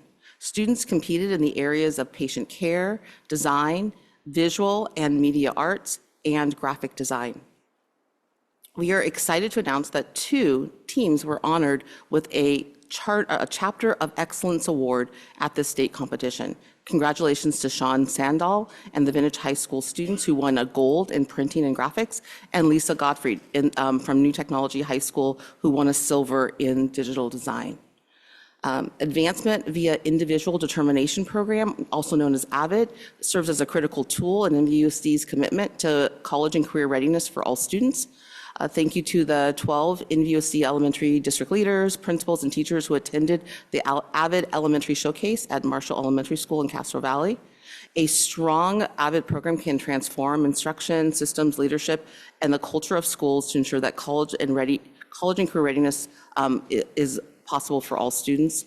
Staff had the opportunity to observe vertical and horizontal articulation of AVID strategies through a TK through 5th grade program that supports student success. And they experienced firsthand how the school-wide writing, inquiry, collaboration, organization, and reading, otherwise known as WICR strategies, provide quality, differentiated instruction for emergent to independent learners as a way to scaffold student success with rigorous content. And lastly, I'd like to announce that after much consideration and deliberation, I have accepted a position as an assistant superintendent in the Benicia Unified School District where I live. My new position begins July 1 of 2024, and our human resources team has already begun the process to find my replacement. I profoundly appreciate Dr. Musetti and the Board of Trustees for entrusting the leadership of the instructional division to me. It has been an incredible journey over the past 4 years, and I'm truly proud of my team and what we have accomplished together. The high degree of success we have achieved is a true testament to the collaborative spirit and the commitment to service that defines the instructional division team. Over my past 8 years in NVUSD, I've had the opportunity to work in 5 different positions, and being appointed to the assistant superintendent position on March 12th of 2020 immediately increased my ability to be flexible and adaptable as we responded to the pandemic and the impacts thereafter. I'm incredibly grateful for this opportunity I've had to learn and to grow and to serve in NVUSD, and will work over the next few months to ensure a smooth transition. Thank you. That concludes my report. Thank you, Ms. Andrew Jennings. Thank you so much for your service, and congratulations to you in your next phase and position. Last but not least, we have Assistant Superintendent Rob Mangwala, who oversees Business Services Division. Good evening. Thank you for the opportunity to update the board and the community. The business services team is working on the 23-24 audit as well as budget development for the 24-25 fiscal year. We look forward to the governor's May budget revision, where we will hear more about his budget proposal. We anticipate a great deal of gloom, doom, and revenue shortfall, along with some potentially creative ways to solve some big issues with the governor's budget. The preliminary budget will be presented to the board on June 6th. We're also happy to announce that we did receive the funds for the former Yountville Elementary School site. So as you know, we've worked on that for quite some time, and we do plan to put those dollars to work right away. The technology department is working on several major infrastructure projects. Major progress has been made on the public address system installations at various sites and aligned with final phases of our switch project. Our focus on hardening cybersecurity posture is also progressing nicely, along with an emphasis on email security and awareness training across the entire organization. Lastly, our education technology manager has been visiting all of our TK and kindergarten sites to observe how technology is being used in the classroom. We have been out in classrooms continuing to show students how to use digital tools to creatively make videos, logos, and engaging presentations. We're also gearing up for summer and our Ed Tech Tune-Up series. The data and assessment team is beginning to wrap up LPAC testing across school sites and is deep in CASP testing in English language arts, math, and science. The team continues to support sites with any technical challenges and has been experiencing an extremely smooth testing season so far. Later in May, we will launch the spring STAR screening window and look forward to sharing with the results shortly thereafter. The enrollment team was at Donaldson Way for the first 8 enrollment events to support families in American Canyon. The team enrolled 15 new families. The team will continue to promote these events with NVUSD families in American Canyon, all pending enrollees. The enrollment and data services teams are collaborating with the Instructional Services Division and Human Resources to assist secondary sites in refining their master schedules based on staffing allocations. The team has been meeting with site administrators to review allocations and identify opportunities for streamlining the master schedule. This concludes my report. Thank you. And you're right, I need to turn my mic on, just that little thing. Okay, now we can move on to, we moved items K1A and K1B up, and they are action items. For general services, A is Resolution 2419, supporting the Napa Valley Transportation Authority Vision Zero Plan. Move to approve. I'll second. Okay, do we have any public comments on that? Online? There is no public comment on this item. Okay, thank you. And do we have public comments? Has anyone handed in cards for that one? we're on. NVTA. NVTA, right, none. Okay, great. So let's see. We've got It's a resolution. the resolution, okay, right, and we need a roll call vote. Yep. So, Ms. Morales. Ms. Morales, roll call vote. Student Board Member McGrath, Aye. Trustee Water, Aye. Trustee Reiser, Aye. Trustee Shu, Aye. Trustee Gracia, Aye. Trustee Jankowicz, Aye. Trustee Gonzalez Mares. Aye. Motion passes. Thank you. Thank you. And the next one is Resolution 2421, Call to Climate Restoration Action. I'll move to approve. I'll second. Okay, we've got, but we should have public comments on this. And I'd like some discussion on this before we vote. Okay? So, President Water, as we prepared for the meeting, were you going to have the students read in the resolution? Just are here to make. No, they're just here to make public Just here for comments. public comment. Got it. So- Okay. So, okay, so we've got a first and a second, and you want to make comments on it. Should we? Public comments first? Yes. So And do you we? have cards. I know, we have cards for that, but do we have any online? Is anyone out in virtual land wanting to? Yes, we do. Our Okay. first public commenter is Karen Van. Go ahead.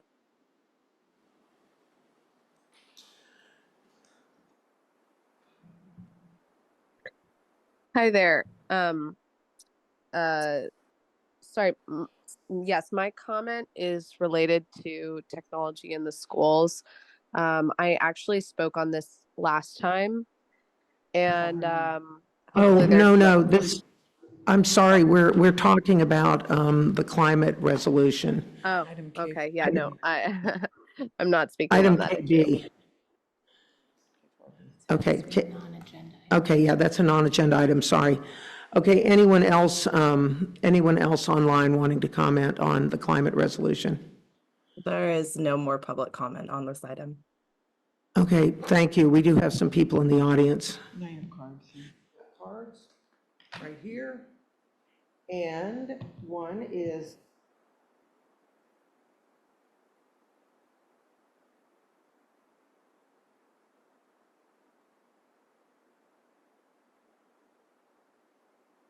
just state your name before you speak, thank you. This is Madeline Chu. Okay. Good evening. My name is Madeline Chu, and I'm a junior at Vintage High School and member of Napa Schools for Climate Action. Tonight, we from Schools for Climate Action will be sharing some of our favorite clauses from our new climate restoration resolution. The first highlight I'd like to share with you from our resolution this evening is as follows. Whereas on July 3rd, 2023, the California Senate passed Senate Resolution 34, becoming the first state in the nation to pass a resolution formally recognizing an obligation to future generations to restore a safe climate with atmospheric carbon dioxide below 300 parts per million, thus justifying a call for action by the federal government in the form of an international climate treaty to restore and stabilize greenhouse gas levels as a common climate goal. Now, in pre-industrial times, CO2 levels were at about 300 parts per million or below, well within the safe range. But since then, CO2 levels have increased drastically, even in just the past few decades. In 2000, almost 25 years ago, atmospheric CO2 levels were about 365 parts per million. Today's atmospheric CO2 level was at approximately 420 parts per million. Thus, reducing the amount of carbon we put into our atmosphere is no longer enough. We must now begin what Schools for Climate Action calls the second R, climate restoration, which aims to undo the damage we have already done by removing carbon dioxide from the atmosphere. The aforementioned Senate Resolution 34, introduced by Senator Dave Cortese, demonstrates not only the sense and foresight of the Senate in taking action to restore our climate, but also the dedication California has to its youth. Young people, after all, are the ones who will face the brunt of climate change, as we are the ones now inheriting this planet Earth. And we, the youth of Schools for Climate Action, intend to do something about the state of our climate. We endorse the current congressional climate restoration resolution put forth by Senator Mike Thompson. And our resolution, which you have before you today, follows in the California Senate's bold footsteps toward a safer climate for all on a local level, starting in the schools, starting here in this room, starting with all of you. Thank you for your time and consideration and continued support of Napa Schools for Climate Action. Thank you. Thank you. Next is Liliana Karish, or whatever order you want to come in. Do you have your order? Yeah. Just state your name into the record, okay? Test, okay. This is Abner. And you can move the microphone up so that yep, there you go. All right. Hi, I am a junior at UTech and another proud member of Napa Schools for Climate Action, and I'm going to read my clause and why I believe it's so important. It goes as follows. Whereas the urgent action needed to restore a safe climate is consistent with HR 975-2022, which I add is co-sponsored by our very own Congressman Mike Thompson. And it recognizes the mental health impact of recurring climate-related disasters on youth, a group especially vulnerable to the physical and mental health impacts of climate-related disasters, and the cumulative toll young people and future generations will endure from additional exposure to increasing climate-related disasters. And this is an important conversation, because every generation inherits the earth from the generations before them. And the millennials, Generation Z, Generation Alpha, they are the heirs to an earth undergoing a climate crisis created and maintained by systems in which they have had no say in forming. In a study conducted by The Lancet, in which they asked youths about their attitude towards the climate crisis, 62% of them stated that they felt anxiety. 67% of them stated that they felt fear. And the pressure and the feeling of betrayal, the youth are suffering. So we, as people, must recognize that suffering and thus harden our resolve to mend the wounds that humanity has inflicted upon ourselves. For our sake, for your sake, and for the sake of the one planet that humanity has inherited. So please, consider my words. Thank you. Thank you. Okay, next. This is Liliana. This is Liliana. Yep. Good evening. My name is Liliana Koresh. I am a current junior at Napa High School, and I have been the co-president of Napa Schools for Climate Action for the past 2 years. Earlier this school year, I participated in the California Youth Climate Policy Leadership Program, which educates students across California about climate legislation. In collaboration with my mentor, Napa Climate Now, and my peers at Napa Schools for Climate Action, I chose climate restoration for my capstone project, which is where our efforts with the Climate Restoration Resolution began. The science is clear. It is no longer sufficient enough to simply cut our emissions down. We must simultaneously implement climate restoration measures to remove legacy gases responsible for the excess trapped heat in our atmosphere. My highlight from the resolution reads, whereas Napa Schools for Climate Action recently collected over 300 signatures from students and community members endorsing a congressional climate restoration resolution, and sent out a survey of 401 Napa County high school students, which found 84% supporting a Napa Valley Unified School District resolution that strengthens climate change literacy in the curriculum, including aspects of climate restoration. I have chosen this specific clause as it clearly demonstrates the immense community and student support that Napa Schools for Climate Action has received for our efforts with climate restoration. Through the student survey, we were able to gain insight into just how worried the student body is about climate change and how much they want bold leadership that is clearly doing actions to help stop it. We urge you to listen to the community, the Napa Valley Unified School District student body, as well as teachers, and demonstrate powerful climate leadership by passing this incredible climate restoration resolution that our team has been diligently crafting for the past school year. Thank you.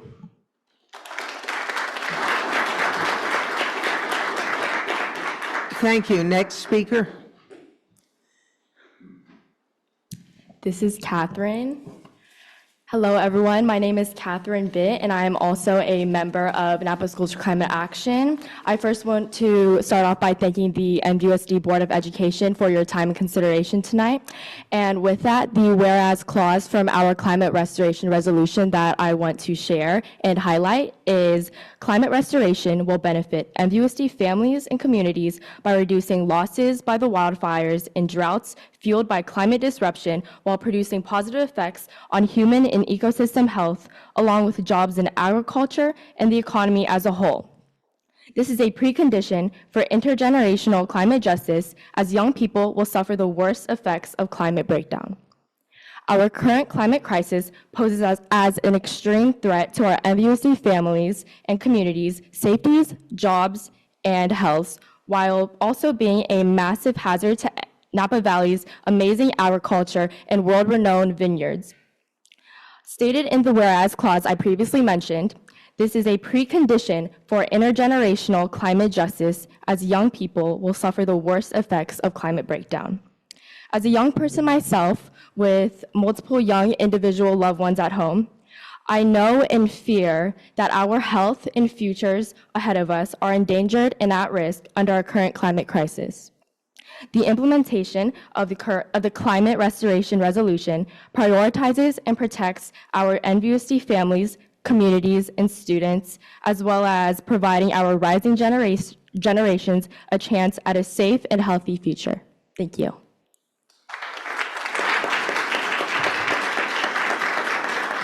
Thank you. Next speaker. Hello, my name is Sophie Wasif. I'm a sophomore in Napa, and I'm also a proud member of Napa Schools for Climate Action. Here is the whereas that I have chosen to highlight.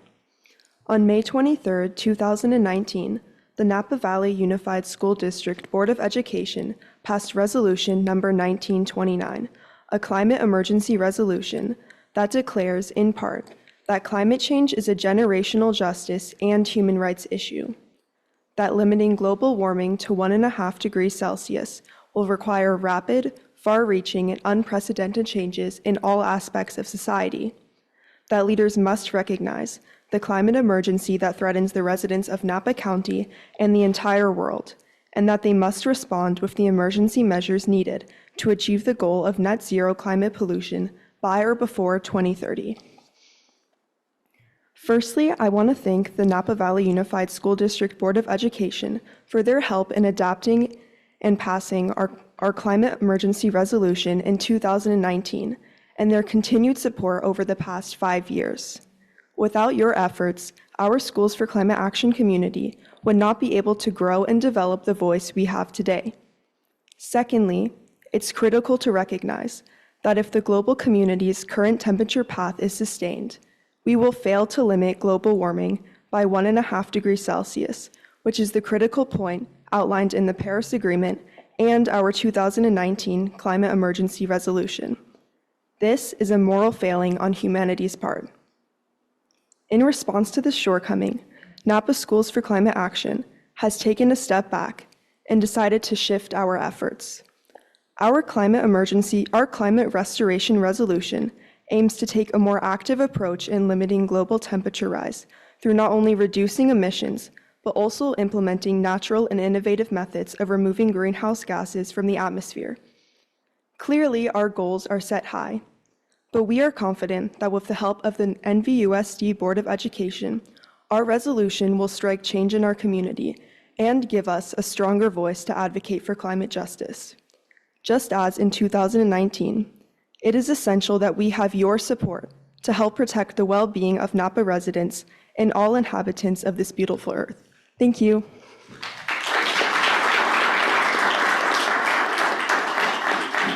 Thank you.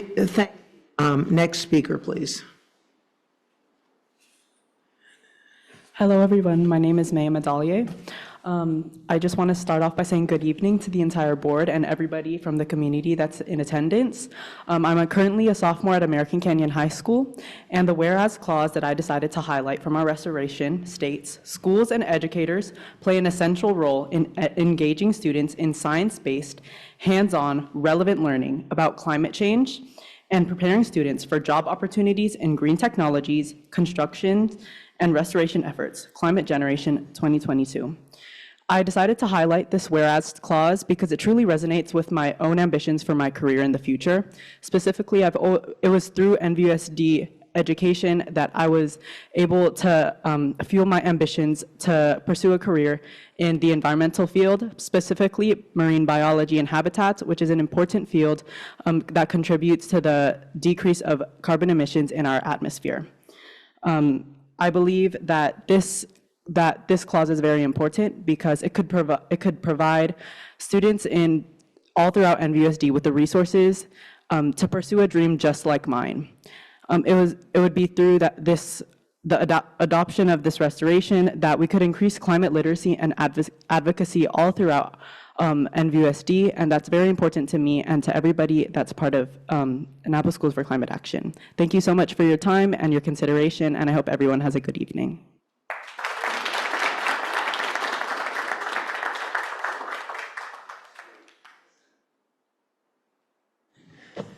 Good evening, President Water, Board Trustees, Student Rep McGrath, and Superintendent Musetti.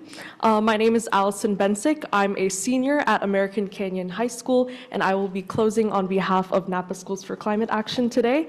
I will be reading the third to last and last section of our resolution. Let it therefore be resolved, the Napa Valley Unified School District Board of Education formally recognizes the obligation to future generations to restore a safe climate and declares climate restoration, along with achieving net zero and net negative carbon dioxide emissions, to be a climate policy priority, calling the President, Secretary of State, and the United States Ambassador to the United Nations to pursue a climate treaty that will restore and stabilize greenhouse gas levels as our common climate goal.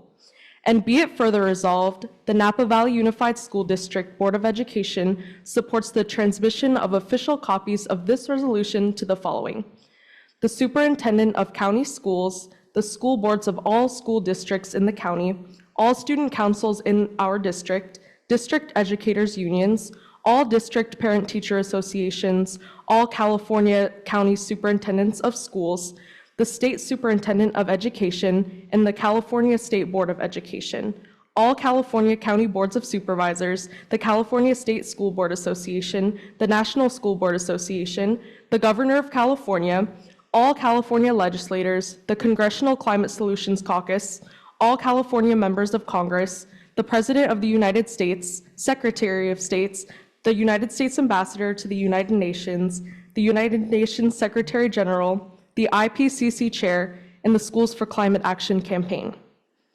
On behalf of all Napa County students and all students worldwide, I'd like to state that our future is in your hands, and we trust that you all will make the right decision and push us towards a greener and cleaner future. Thank you for your time tonight. Thank you. Okay, I have two more cards.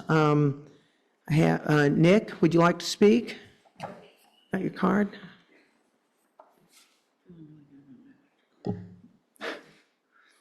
Hard act to follow. Yes. Hi, my name is Nick Chironich. I am a retired teacher here at the district, having taught for 20 years. I was teaching sixth grade math, science, and drama at Silverado Middle School. I'm also a proud member, or I was a proud member of the NVEA Executive Board when I was here. And I'm currently the chair of the Napa Sierra Club group. We're here to ask you to really consider adopting this resolution. And I'm actually an occasional advisor with the Schools for Climate Action. And that's one thing I miss about teaching is being around really intelligent, wonderful young people. So when I was teaching science, I knew in 2004 that teaching about climate change to my sixth graders was very important, but there was no curriculum. Our textbooks were 15 years old by the time I retired, and on page 287, there were 2 paragraphs on climate change. So that just meant we had to go out and search for our own curriculum, and it was hard. But I think I was fairly successful. And I wanted to segue into that idea of teaching about climate change, where there's a bill in the California legislator, AB 285, which I'm not sure where it is right now, whether it's passed, but it is requiring schools to teach climate change in grades 1 through 12 in all different subjects, including math, social studies, and performing arts. So I think this bill is this resolution that you're considering is a perfect fit once this bill gets passed. I'm assuming it will. And that you will be sending a message to our students and teachers that this climate restoration is an important subject to teach to your students, and it's sending a great message to your community saying climate change education or climate emergency education is an important aspect for all of us. Thank you. You're welcome. And Jim Wilson.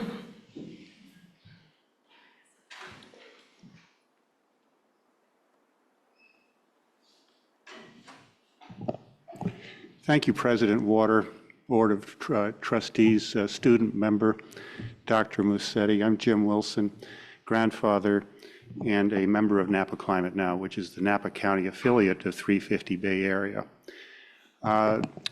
This student group came to you 5 years ago, and you listened. And because you took them seriously, they took that climate emergency resolution as a commission to go out into the community and to get the level of commitment from all of the governments that they have from this school district.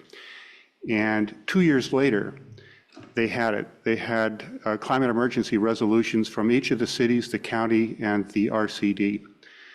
And they had their non-negotiable, which was to achieve net zero climate pollutants by or before 2030.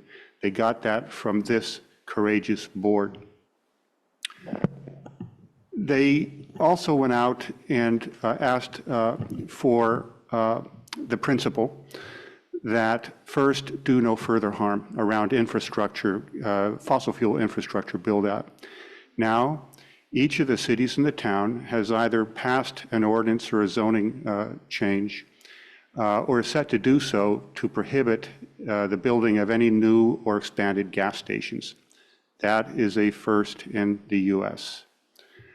Now what they're asking is to acknowledge that it isn't enough anymore to rely on global emissions reductions. We've all seen what happens year after year, even after Paris, which is a strong commitment to shoot for net zero climate pollution by mid-century in order to prevent global average temperatures from exceeding 2 degrees C. Unfortunately, we need to not only rapidly reduce climate pollution, but we also now have to remove those pollutants that continue to trap heat. And this student effort is also a first in the nation. And what they're asking you, and what you heard Allison Bensick ask pointedly, is for not only your approval, but also for your help in advocating for this global treaty nationally and internationally. Finally, I'd like to thank the families that are in the audience today supporting these students. The students are serious, they are daring, they are diplomatic, and they will not stop. I also want to thank teachers, current and retired, and I finally would like to thank Congressman Mike Thompson and his entire Napa office for their support.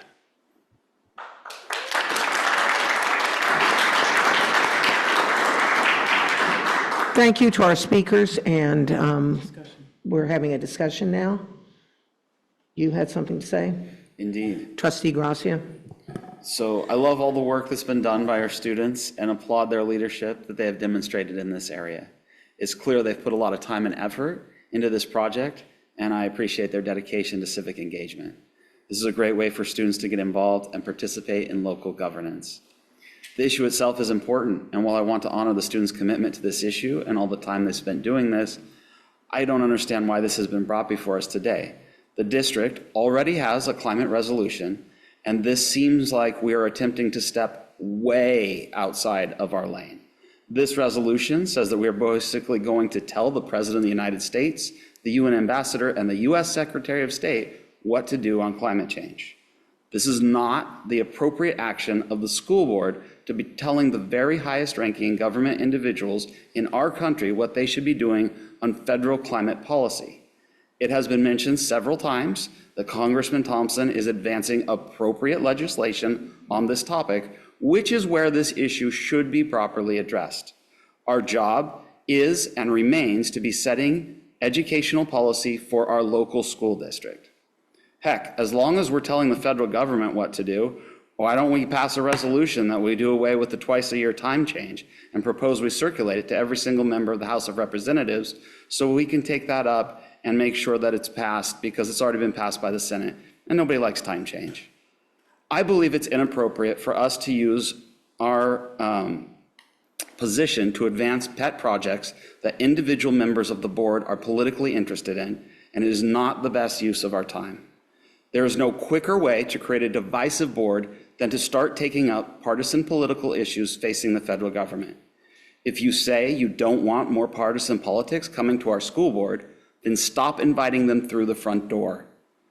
I will be voting against this resolution today, not because I don't appreciate the students' hard work or because I don't believe in protecting our environment, but because I want to discourage our board from traveling down this path, as I believe that we need to stay focused on educational issues. With so much going on in our own district, there is plenty to keep ourselves occupied without searching up non-educational issues to add to our plate.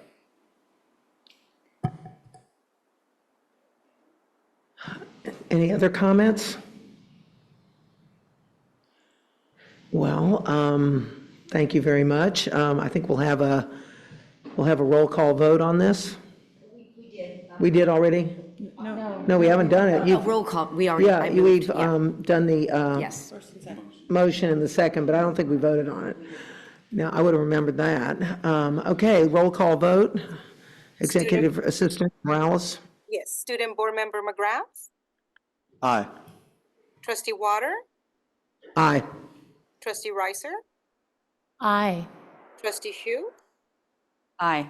Trustee Gracia, Nay. Trustee Jankowicz, Aye. Trustee Gonzalez Mares. Aye. Motion passes. Thank you. Thank you.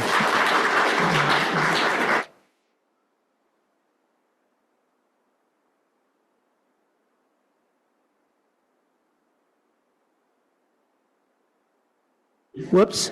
All right, we're going to take a very short break. 5 minutes? Okay. 5 minutes and I'll stay here.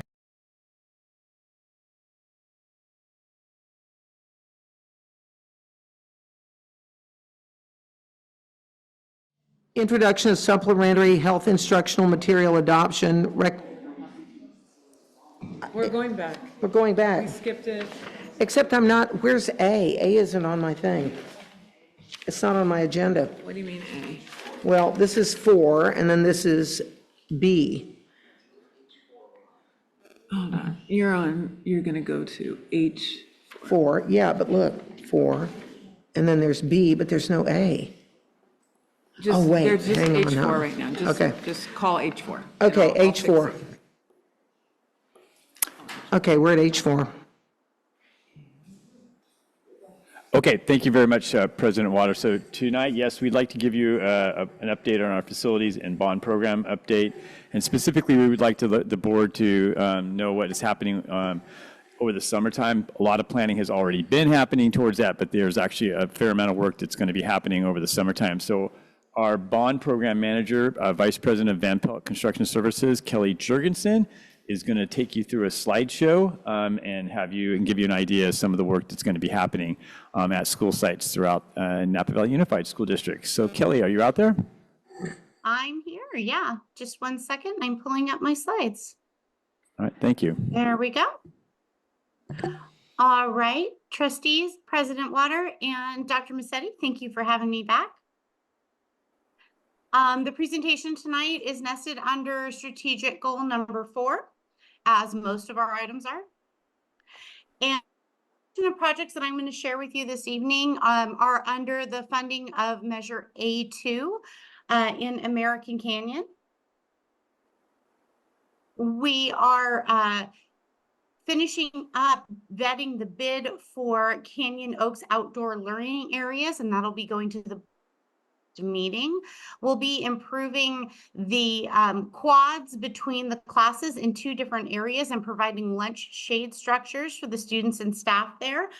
We've had some good meetings with staff and leadership at the site and ready to get going on that this summer. We will be repainting American Canyon High School in an effort to freshen up the campus and get rid of the shadowing effect that you can see on some of the buildings here in this picture. All right, we are also wrapping up Measure H. We have a few dollars left in the construction program and primarily focused on fencing. We have 3 sites that are still needing fencing at the elementary level, and that's Browns Valley, Vichy, and West Park. So they will be receiving fencing. We also have a number of programs that are nested under capital funds. These are the state funding and other Fund 25 sources, developer fees, things like that, that the district is able to utilize for construction projects. One of the big undertakings that we're going to be doing this summer is a district-wide TK refresh. So the board might remember that prior to the holiday break, we brought an item and we replaced furniture at Snow, Napa Junction, Willow, and Canyon Oaks. During the summer, we will provide furniture for all the other TK locations. And in addition to that, we will also be refreshing those classrooms with flooring, paint, some casework repair, some repair and upgrades to the restrooms. And we will also be adding portables to Browns Valley, Canyon Oaks, and Napa Junction. There's some examples here of some of the furniture, which I think you have seen in a prior meeting, and also a layout of one of the classrooms.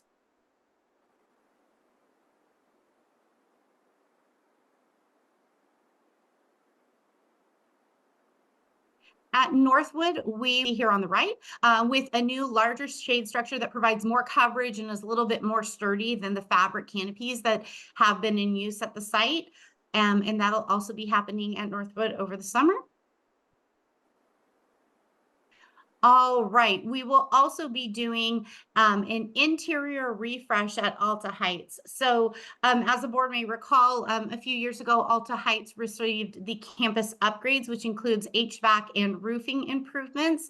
In addition, now that the roofs are secure and the HVAC is in good shape, we're going to circle back to Alta Heights and do a refresh, which includes interior painting, refinishing of the casework, and providing the site with new furnishings. And we've done a lot of great engagement with the staff and leadership at Alta Heights, and we're really grateful for that. They gave great feedback on the project and kind of helped us set goals. Some of the pictures here are the things that we're hoping to improve upon, replacing carpet with new, getting rid of a lot of the old infrastructure wiring and things like that on the walls, giving it a fresh coat of paint, and then improving the look of that casework. We will be re-roofing Browns Valley Elementary. Not terribly exciting as far as the look of the school, but really, really important as far as the number of work orders received and leaks and issues at Browns Valley. So we'll be replacing that roof this summer and hopefully reduce leaks and calls to maintenance and operations regarding the roof. So about that. And then lastly, we will be breaking ground any minute on the Agricultural Science, Technology, and Innovation Center, adjacent to Vintage High, also known as the farm. We are really excited. The project has been a long time coming, and we have a great business partner in Arntz Builders, and really excited to get started on that project. Thank you very much. You'll see that you have a lot of items on the agenda tonight as we get ready for our busy season in the summer and get all of our ducks in a row. So more to come at the next meeting as well. Thank you for having me. All right, thank you very much, Kelly. Well, that's exciting. Approval of consent agenda, background information on these items is provided to the board prior to the meeting. A common motion takes action without discussion on roll call vote, unless discussion of item is requested by a board member. Move to approve. I'll second. Okay, we've got a motion from trustee Gracia, a second from trustee Jankowicz. You're not. Sorry. Okay, we've got a motion from trustee Gracia and a second from trustee Jankowicz. Do we have any public comments? There is no public comment. Okay, all right, student trustee? Aye. Sorry, this is a roll call vote because it's in yellow. Okay, roll call vote, please. Student Board Member McGrath, Aye. Trustee Water, Aye. Trustee Reiser, Aye. Trustee Shu, Aye. Trustee Gracia, Aye. Trustee Jankowicz, Aye. Trustee Gonzalez Mares. Aye. Motion passes. Thank you. Thank you. Okay, presentation and discussion items. 1, general services. A, introducing the California School Board Association's recommended policy updates, March 2024. Yes, so these are just the next round of updates that were reviewed by the policy committee. They're being brought for introduction tonight and will be brought for action at the May 9th meeting. Thank you. Do we have public comments on this? Ms. Green? There is no public comment. Thank you. 2A, instructional services, introduction of supplementary English language development, instructional material adoption, recommendation for elementary schools.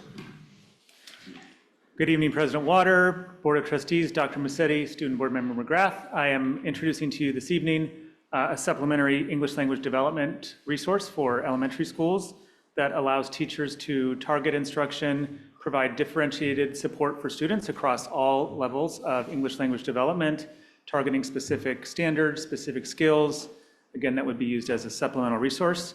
It's being introduced tonight and will be brought back with recommendation for approval on May 9th. Thank you. Do we have any public, does anyone want to talk about it? Presentation first. Okay. Oh, okay, sorry. You know what? That's a secondary. That was the presentation. That's it. That's it? The slides are for the next presentation. When the slides popped up, I don't got have, confused. this Stop one doesn't confusing have me. slides. I'm so sorry. Thank you. Good, it was very succinct. Well done and to the point. Thank you. We need more of those, that's great, okay. Point taken. I'm just teasing. Your brevity was exemplary. I know. Got a new standard. Yeah, I know. We're really sorry you're leaving. Okay, introduction B, introduction of supplementary health instructional, wait, what? Comment now. Okay, public comment? They can't top that.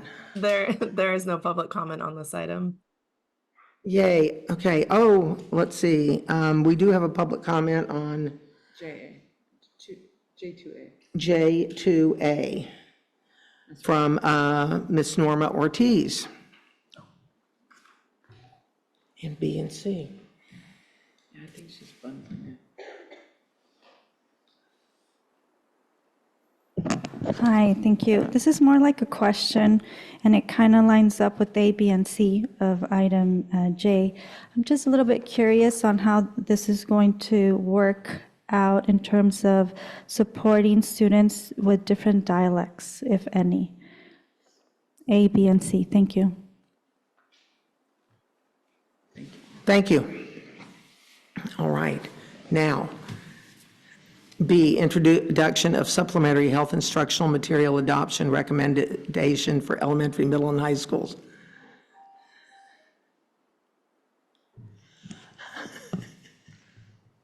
You just deviated from the new standard.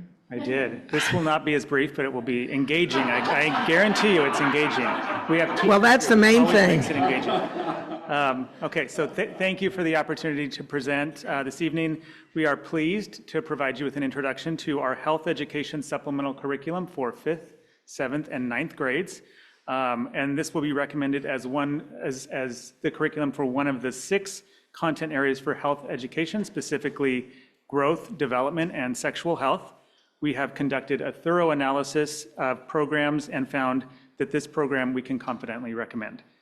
So with a supplemental adoption such as this, we typically don't provide a presentation of this depth, but we felt with this content it was appropriate to do that. Now I move to the next slide. Okay, so tonight we'll present to you on the pilot background, on the logistics of the current pilot, our curriculum recommendation, and we'll hear feedback from teachers to help illuminate why this particular program was selected. So this recommendation for these instructional materials aligns with with the strategic plan goal 1, student learning, achievement, and access, and specifically relates to health, wellness, and positive personal and social development. So I am very happy to be joined this evening by Karen Fleming, who has worked with Director Reddy and me and provided very strong teacher leadership of this adoption process. We have members of our 5th grade curriculum adoption committee here as well, David Allred from NVLA, Julie Meyer-Houston from Canyon Oaks, and Suzanne Holliday from Browns Valley. So I want to take a moment to extend huge gratitude to our teacher representatives who piloted this curriculum. That was a monumental effort, and there were other teachers who piloted as well. So thank you to those piloting teachers. The time and effort that they spent reviewing this has again left us feeling very confident about this recommendation. So with that, I'm going to pass to Director Reddy. Good evening, President Water, Board of Trustees, Student Board Member McGrath, and Superintendent Dr. Mercetti. I'm joined tonight by Napa High School teacher Kelly Mulligan and Vintage High School teacher Alex Feliciano. I'd like to send in a special thanks to them. They are not only piloting this material, but they are also piloting the health education course that will be a part of the new graduation requirements. So their work over the past year with what you will hear tonight, along with the work that they've been doing in the classroom beyond that, and being here present still at 9:30. I really appreciate it. I also want to extend an appreciation to those who are listed. Let's see, there we go. Those other secondary teachers who are listed who have been a part of this process at both the middle and high school level and who have presented this curriculum to their students and provided feedback through this process. I'd like to acknowledge their time and effort that they've put into this. And the presentation you'll see tonight, they have been a part of that evaluation. So as you can see, the teams who piloted the supplemental resources were a combination of elementary and middle school and high school. They represented multiple different types of our schools, including Magnet, our comprehensives, elementary sites, in 5th, 7th, and 9th grade. It also included our dual immersion schools and our K-8s. I want to thank as well, and echo Director Manning, thank Karen Fleming for her tremendous leadership in this project with our 5th, 7th, and 9th grade. Her expertise as a middle school science teacher who has experience teaching some of these materials has been incredible leadership throughout this process. And with that, I will pass it over to her. I'm not sure. Do you want to close this? Yeah. I'm gonna handle that. Hi there. All right. Okay, as you recall, there are standards within 6 content areas for health education. This supplemental curriculum specifically addresses the growth, development, and sexual health standards. I'm going to try to be faster. All right. The addition of sexual health to growth and development standards first appear in the 5th grade, and the content is again addressed in the 7th grade, and finally in 9th grade. This supplemental curriculum recommendation supports one of the 6 health content standards. The teachers who reviewed the curriculum used the following curricular resource requirements and goals in their selection of the process. The curricular resource selected must follow the California Healthy Youth Act, or CHIA, equip students with knowledge, skills, and dispositions to adapt and adjust healthy behaviors across their lifespan, support multilingual learners in English language development, and be accessible for dual language immersion schools. The following grade levels evaluated the most frequently used options for growth, development, and sexual health content. In addition, the team in reviewing the curricular options used grade-specific identified needs and the adapted CDE, California Department of Education Materials Assessment Toolkit, also referred to as MAT. The assessment toolkit includes California Healthy Youth Act, universal access. For example, that would include supports for students with IEPs and multilingual learners, instructional planning and teacher support, and social content as defined by the California Department of Education. The team began by reviewing the content standards and the materials assessment toolkit. Each member of the curriculum committee reviewed topics in each program using the 4 categories outlined in the materials adoption or MAT. They rated each and provided evidence notes. This slide right here shows an example of an individual review that was done by a 5th grade teacher. After reviewing each curricular option, the teams used a set of questions to facilitate a conversation that allowed them to first narrow down the choices to 2 resource options. Then, after further discussion on how each resource would best meet the needs of teachers and students, the team came to a final unanimous decision. Both middle school and high school who went through this rigorous process last year, and this year the 5th grade teachers did as well, they have all selected Health Connected. This common publisher will support articulation between 5th grade, middle school, and high school.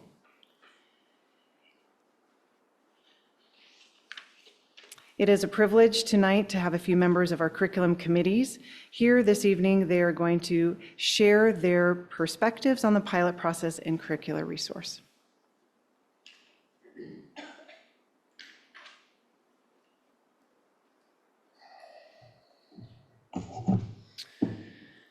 Good evening, my esteemed colleagues. Good to see you all. So a small group of us evaluated 3 curricula, and then we piloted one of those 3, which we landed on. It's called Puberty Talks. And it was clear that it worked. And I'm here to talk about why we recommend it tonight. So the first reason is that Puberty Talks aligns with the NVUSD district goals very well. For example, it has a focus on equity-centered leadership and inclusive culture. It's equitable and inclusive for all the kids. It's not made just for cisgender straight kids. It has all possibilities within reason. And I think that that's really important. And the district has shown time and time again that you're committed to that. And this works really well. Of the 3, this was the strongest in that area. And we have to have that. We eliminated one because it didn't have anything in that area. In addition, it has a robust SEL element to it, the social emotional learning. It focuses on relationships between kids, because as we know, coming out of COVID, kids don't really know how to participate in healthy relationships. They're still kind of working that out. And it has lessons on those things to give them those skills. Mental health, consent is a big topic. There's a whole day on consent, which is an important topic. The second reason we want to recommend it is because it worked. And we know that because we gave pre-assessments, we gave formative assessments, we gave summative assessments, and we could see that clearly the kids learned a lot. Nobody knew what an ovary was or estrogen or the difference between estrogen and testosterone before, and everybody knew it at the end. But more importantly, for me anyway, was that the kids were more comfortable talking about this stuff. So there's a component of this program that facilitates conversations, respectful conversations, which we know we need to focus on more, like how to interact with people with whom you do not agree. And the whole first lesson is about how to interact. And we're trying to get them to disagree and teaching them the tools so that they can do that respectfully. So that was another important part of it. Kids went from being mortified with their heads down, their hoodies pulled, to coming in and saying, Mr. Allred, are we going to do health ed after recess? You know, and like I said, heads down to hands up, everybody's going, I had a question, I had a question. So we normalized, it's a good program in the way that it normalizes kind of awkward conversations, right? And over time, the kids got more and more comfortable with using words that they would kind of squirm if they had used at the beginning. Cringy, they would call it. And by the end, they were having mature conversations about relevant topics, as they should be. They asked, are we going to do it again? And one kid told me it was kind of cringy, but it was the most interesting part of school, which was shocking because they all begged to not do it beforehand. Which leads me to the third point, which is that in this type of program, it's important for us and for you especially, the parents are bought in, and the parents were very bought into this. We had over 90% participation with only a 9.5% opt-out. Not only that, the parents, not only did I not have parents complaining, but for me, a lot of parents, pick up the kids after school, they were saying, thank you for doing this. It's opened up conversations around the dinner table with my kid. My kid's more comfortable, as I said before, having these conversations and has the vocabulary to do it now. And they couldn't do that before we cracked that open. So it was a very healthy process, and I feel like I can give my unreserved recommendation to this program. Thank you. Thank you very much. Sure. Okay, that sounds good. Hi, Kelly. Good evening. Thank you for having me. I'm Kelly Mulligan. I teach biology and health science at Napa High School. And this has been a really great learning opportunity, and I just agree that this is such an important topic right now. We are using the platform Team Talk, and it provided us with the necessary tools that we needed, that were modernized, that were user-friendly. I've been teaching now for almost 20 years, and very rare is it to get a resource, an expensive resource, that is so useful that you can literally take things and use it the next day. So I found it to be just really a treasure trove of age-appropriate activities, a lot of thought-provoking opportunities for self-reflection, family, community, and also touches on that SEL, the social emotional learning parts of it, and creating that culture of normalcy, creating that culture of language, and having, this never-ending, evolving topic where the language changes so frequently, the data changes so frequently. So I've really appreciated the opportunity to use a resource that is right on time, and it is updated and it's easy to use. I also feel like Team Talk really cultivates a culture of communication and just learning to speak to one another and to have these conversations has been extremely beneficial. I can see the difference of kids coming in because it is a semester course, and as they leave, there's a lot of learning, like self-growth, that takes place because there's role play opportunities, there's scenarios. a lot of promoting self-awareness, self-identity, consent, refusal skills, the things, we're not memorizing body parts. We're not, right? We're getting up, we're communicating, we're having opportunities to work together. So I found Teen Talk a necessary tool for myself this year in implementing health education, especially as we start to build the course and it's new and, we're learning as we go. And I feel like Teen Talk has just really reached that ultimate goal that we have, which is really to produce young adults that can make informed decisions that are going to last a lifetime of personal health, family health, social health, and sexual health education. So I also really appreciate the inclusivity of the language that's used. And there are adaptations for English language learners. There are accommodations or recommendations on how to modify or scaffold. There's built-in ways for us to assess. So it really takes a lot off of us teachers and provides a way better tool than I could have imagined. So I was very happy with it, and I felt like it really picked up the pace of our course as we venture into this new area. So, thank you. Thank you.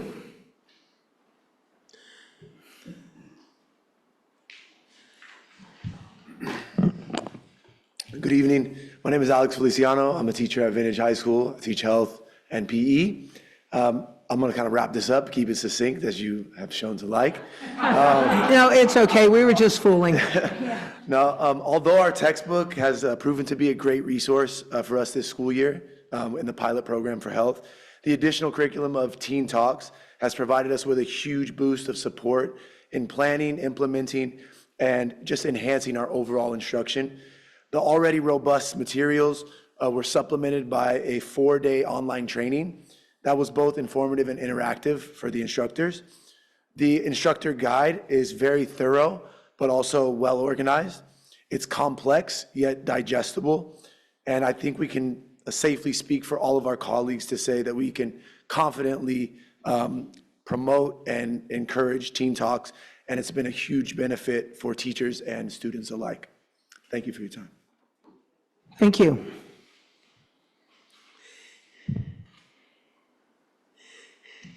So our next steps pending board approval is to continue to provide the support to the teachers that are behind us, as well as those who will be teaching it next year in 5th, 7th, and 9th grade. We've had coaching support from California Physical Education Health Project, who actually brought this to us. And so our teachers would have time for planning and review days throughout next year as they implement this across 5th grade, 7th grade, and then as we move into having all students take health education in 9th grade. So with that, we'll pause for questions. So Director Manning mentioned that we don't always get this level of detail, but I would agree with him that it was important to have the information on this topic. I do appreciate our dedication to exploring ways to improve our health instruction at earlier levels of education before 9th grade.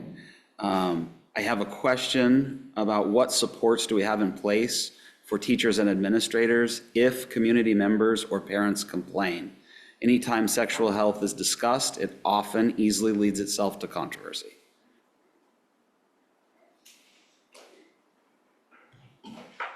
So we are prepared. We have an opt-out process. So this is a program, a curriculum that parents can opt out of. So at the beginning of every school year, parents are informed that this will be taught, and then they're given clear directions about how to opt out. So if they're really feeling like this isn't something that they want for their child, they can take that step.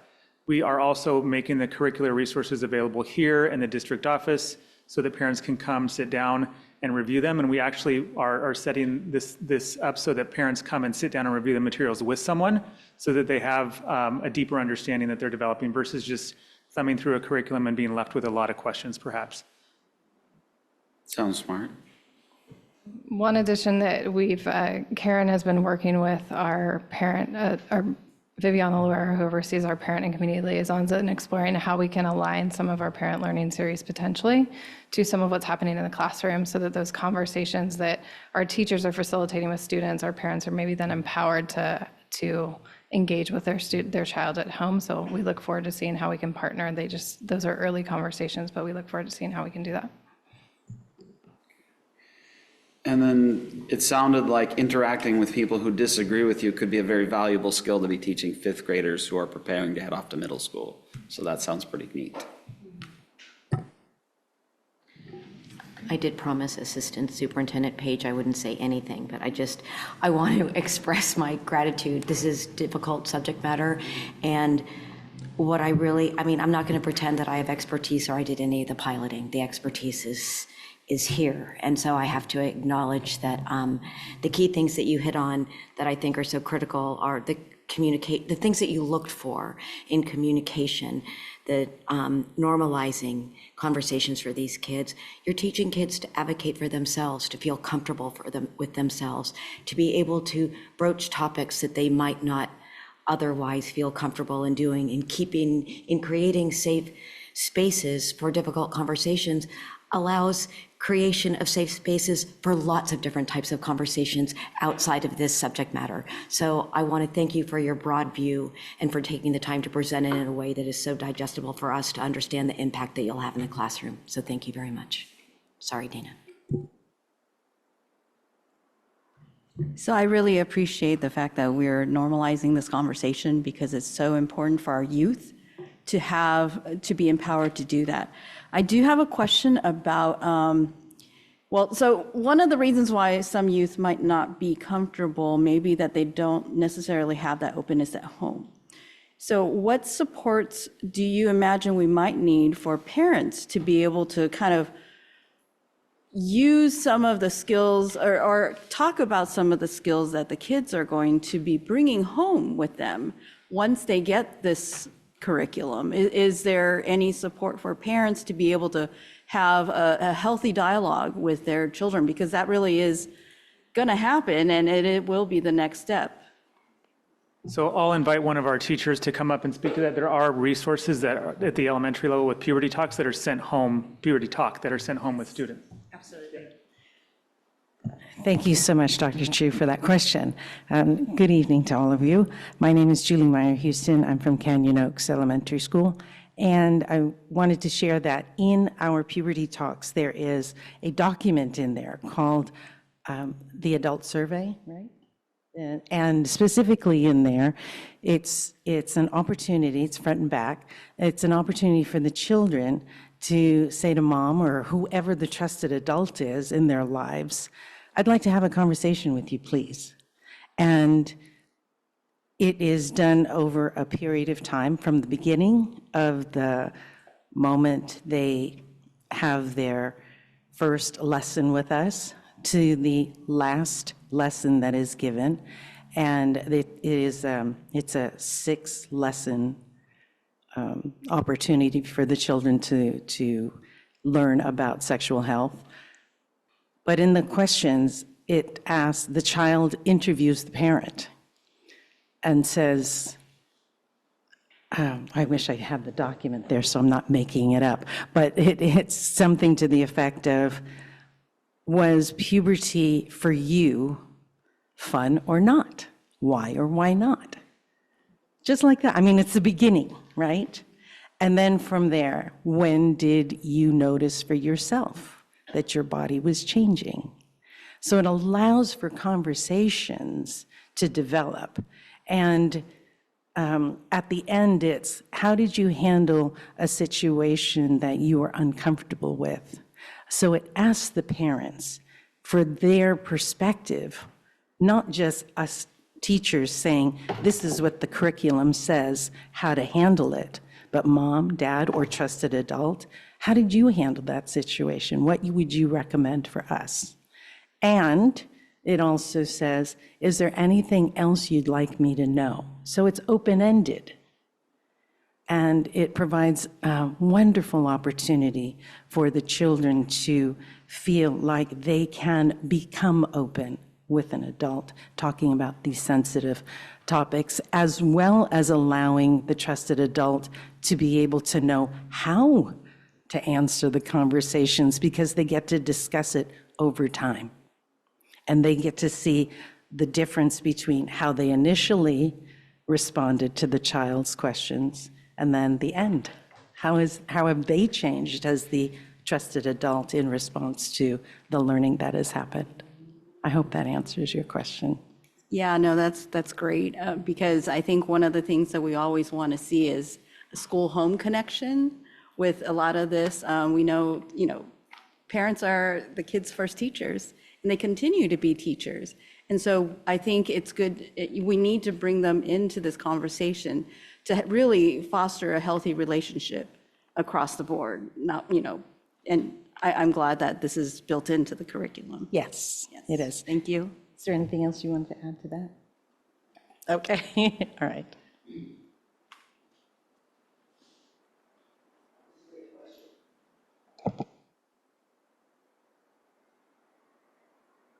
Thank you so much for hanging in there with us. It was such a great presentation. Thank you. Thank all of you.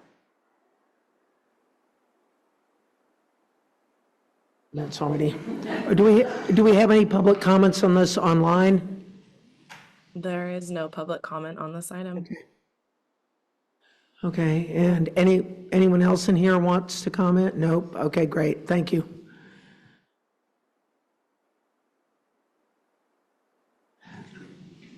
Okay, now introduction of core ELD instructional material adoption recommendations for middle and high schools.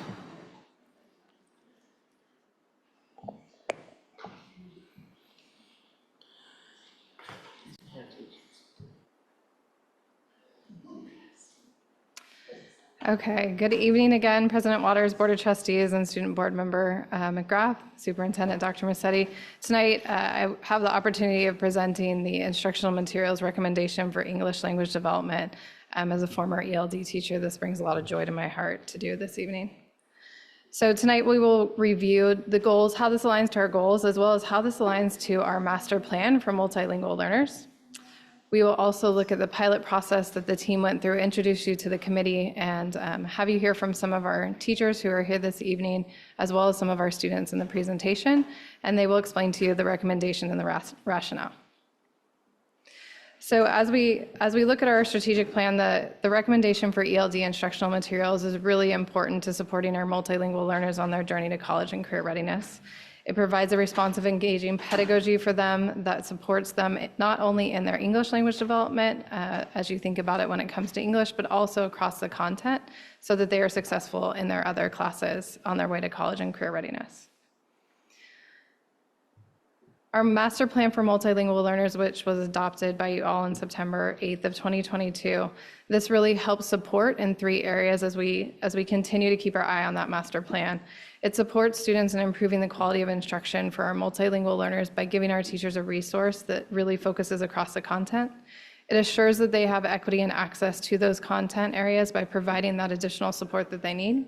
And it increases the effectiveness of our programming and services in our English language development courses, which our multilingual learners take in middle school and high school.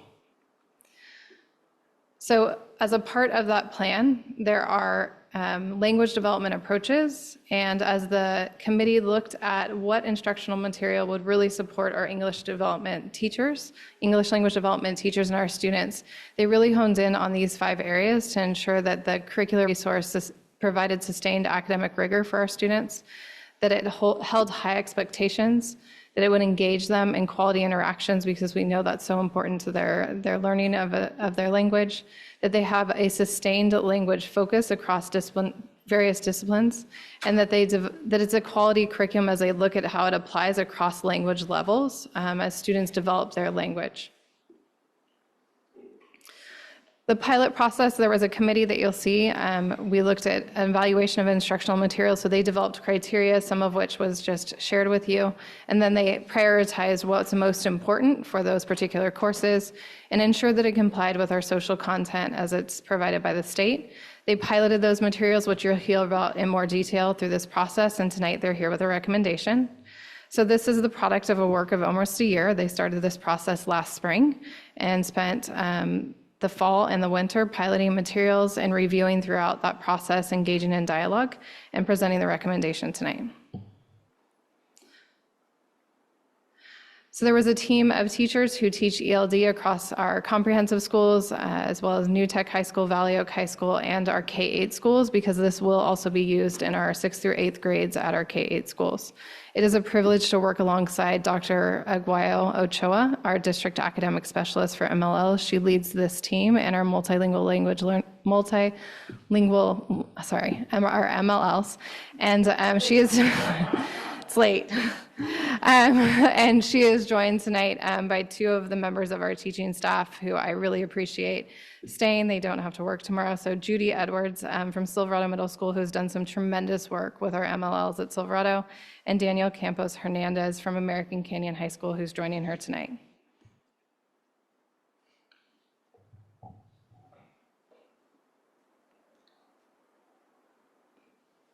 Yep. Okay, thanks. Good evening, everyone. I'm so excited. I really am, and I know it's really late, but I'm so excited about this. I cannot hold just how elated I am that our ELD as a whole is taking this step. It's so needed. I do want to make a small correction. Our teacher, Daniel Campos Hernandez, is actually from Napa High.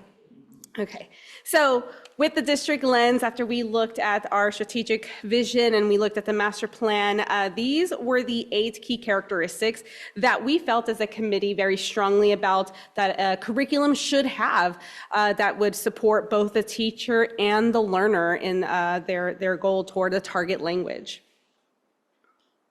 Oh, I'm like, okay. So we chose 2 pilots. We saw 4 publishers, and of the 4, we chose 2. So the very first one we commenced in the fall, it was with National Geographic Cengage with 3 levels of programs. We had our newcomers, which worked with Inside the USA and Inside Phonics. Our middle schools, 6 through 8, worked with the program called Inside, and our high school with the program called Edge. With that, we were a little bit on the caution side because Cengage, National Geographic Cengage material can already be found in some of our ELD classrooms. However, it wasn't at the magnitude that it needed to be in order to support teachers and students. It didn't have all of the best platforms to support the learning. Nevertheless, based on our district lens, it still came up as one of the higher voted ones. So we said, we're just gonna go with it and see if something changes. Because it did mark pretty high in terms of our 8 key characteristics. The difference this time around is that our ELD teachers all of our ELD teachers were going to use it and within its entirety, online and in print. And we learned through the units that this curriculum really approached language through more of a humanities lens, which is okay, that's all right.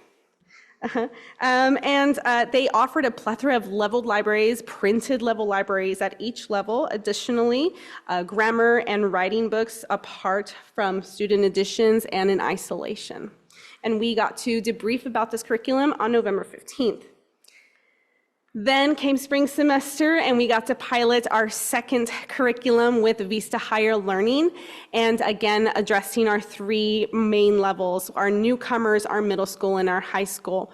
With the newcomers, it was our Get Ready curriculum, and as we also piloted a phonics-based program called Avanza Boost, which is actually a phonics program geared and targeting those gaps in language. I'm going to be really honest, many of our high school teachers aren't teachers of reading. Like that's just not our field. And I as a former high school English teacher, we're very much in the reading to learn, not in the learning to read.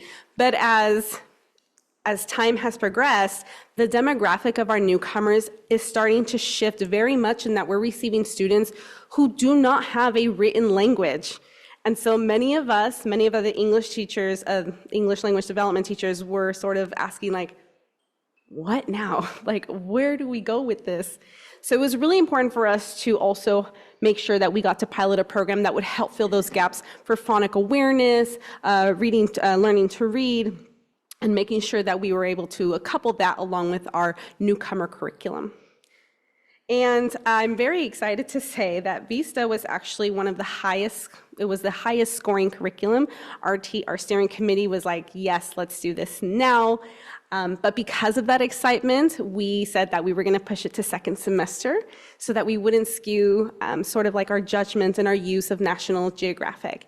And it tested its time that it was still very liked. And it just made sense to us because Vista Higher Learning had been in the world, in the sphere of world language development. So it makes sense that a world language company is helping develop English language for our students. This is just a sample of the ELD district lens that we asked our teachers to use throughout their piloting process, as well as a post-pilot process to reflect just sort of making sure that we were hitting those 8 key markers that we said were important for our curriculum to have. And we did this both with National Geographic's Engage as well as Vista Higher Learning. Then we got together on March 13th to have a side-by-side discussion. It was really important for us to see both of these district lens reflection to just say, what are we seeing? What are we still wondering about in terms of the curriculum? With the understanding that not every curriculum is not the end-all be-all.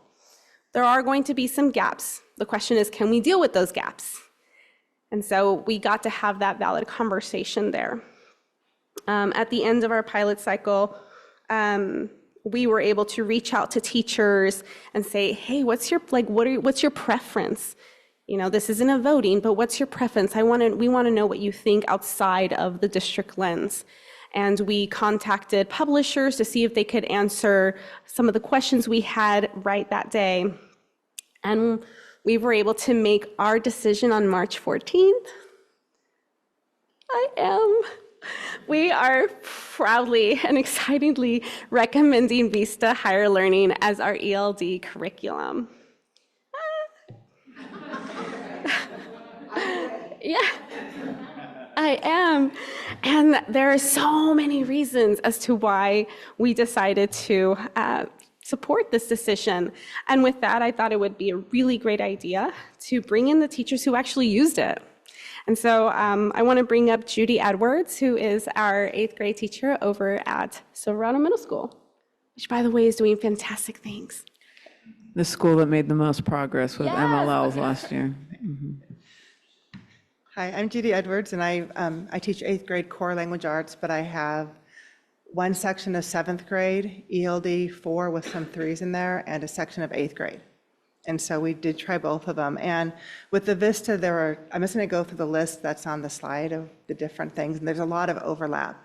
But there really was the real-world application, or the students could relate to the material. They could relate to the characters in the story. We were reading one about, it was written as a poem, but it was a long poem, and it was about kids playing soccer, but he was up all night playing FIFA. I stayed up till 1 a.m., then he got in trouble with his mom, but then his parents are fighting, but then he's daydreaming in school, and the kids could just relate to the characters, and it was about being on the soccer team, and the kids were engaged by it. So there was that real world where the stories they could relate to. They were things that were familiar to them.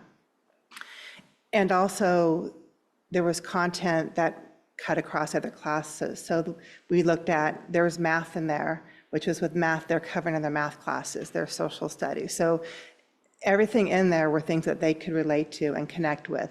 The very first one we did, there was like, it was more like a nursery rhyme for them to read, and they really weren't engaged with that. Where this one, because they could relate to it, they were much more engaged.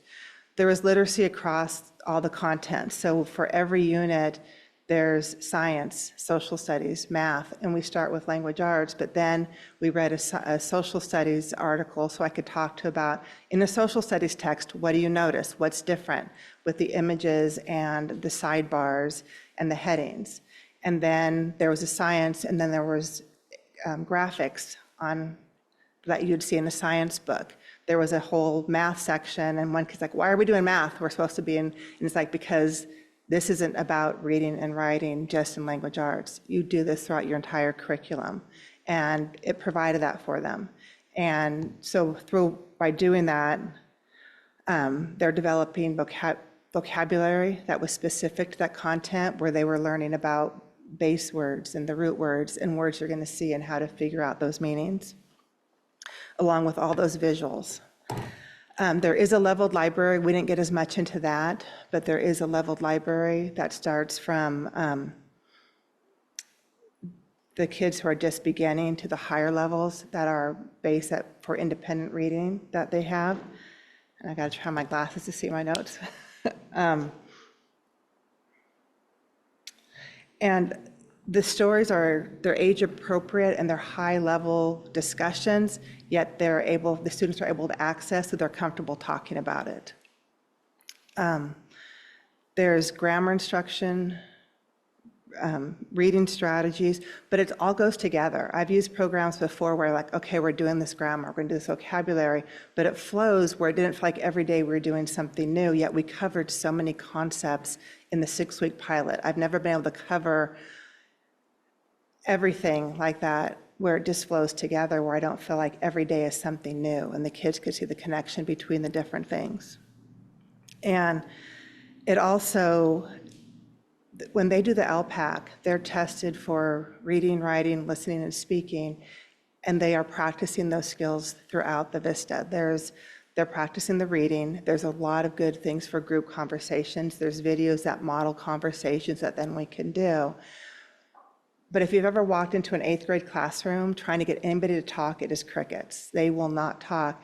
And we'd pull the book out and we'd start talking, and they were engaged in talking. And if I called on people, they weren't hiding. They were comfortable having the conversations. And I don't feel like I did anything so much differently, but I had a material the kids could access, yet the conversations were appropriate for their age level. And it just balanced that really well. And I have no idea where I'm on that right now. But there were routines that we could do, and I just felt like we covered everything that was up there, but covering all the content and the kids understanding that what they're learning is going to cover everything. And it was a way to support them, because a lot of times I think ELD, as a language arts teacher, it's for language arts, where no, we need to help you be successful for science, social studies, even PE and different things that you're doing.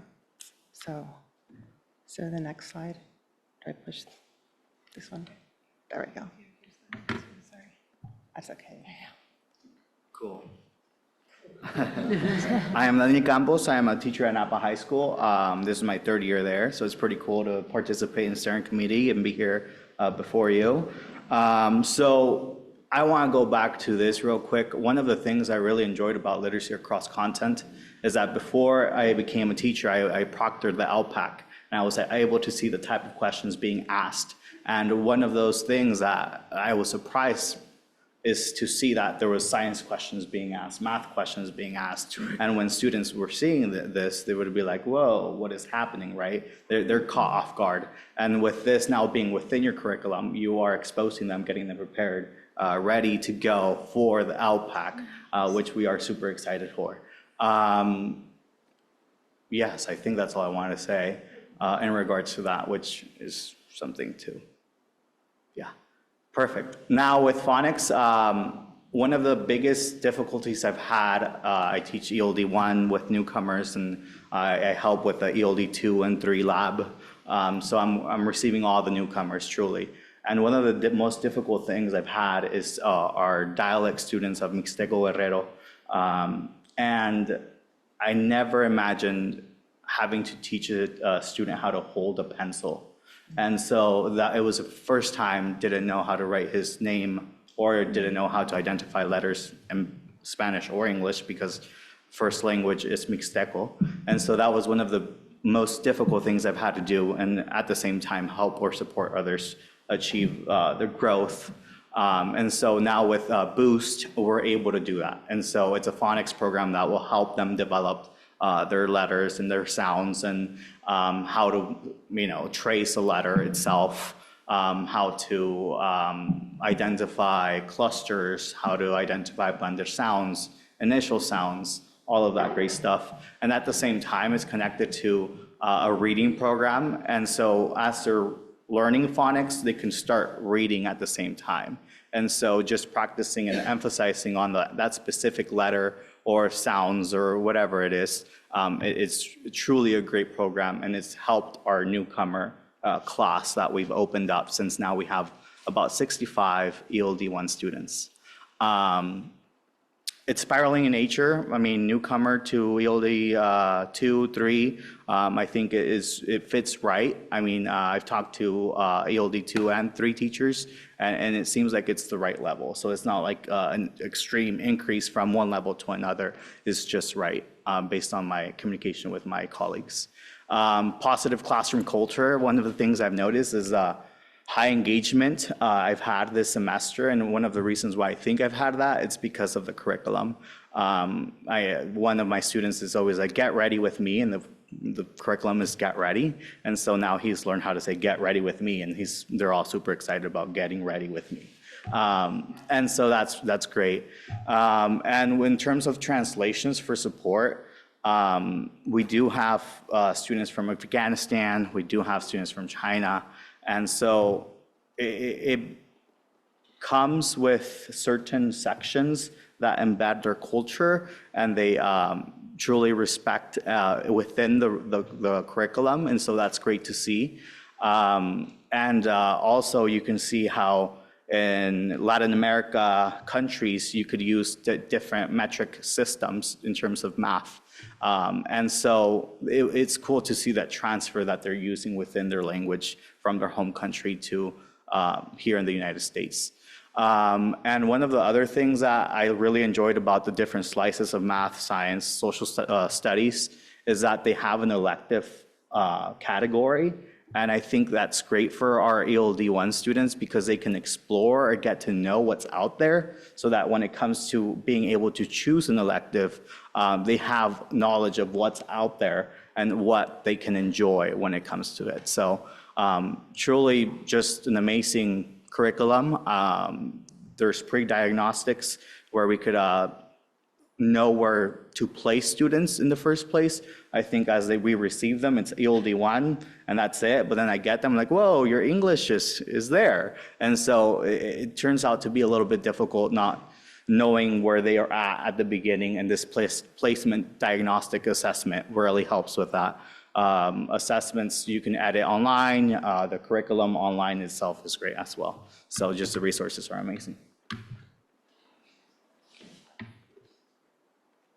As far as the print and technology, I found we use the textbook most of the time, but then there is good online material for them to use where I could, with videos and that, but also it supports their independent practice where it will grade it right away. So when you set up the assignment, you can give them 2 or 3 tries and it will correct their work as they go. And so they can try it again when they're learning vocabulary words or different things like that. There's also an option where the students can actually read into a headset and record what their reading fluency, their pronunciation, and then as a teacher, you can listen to that later.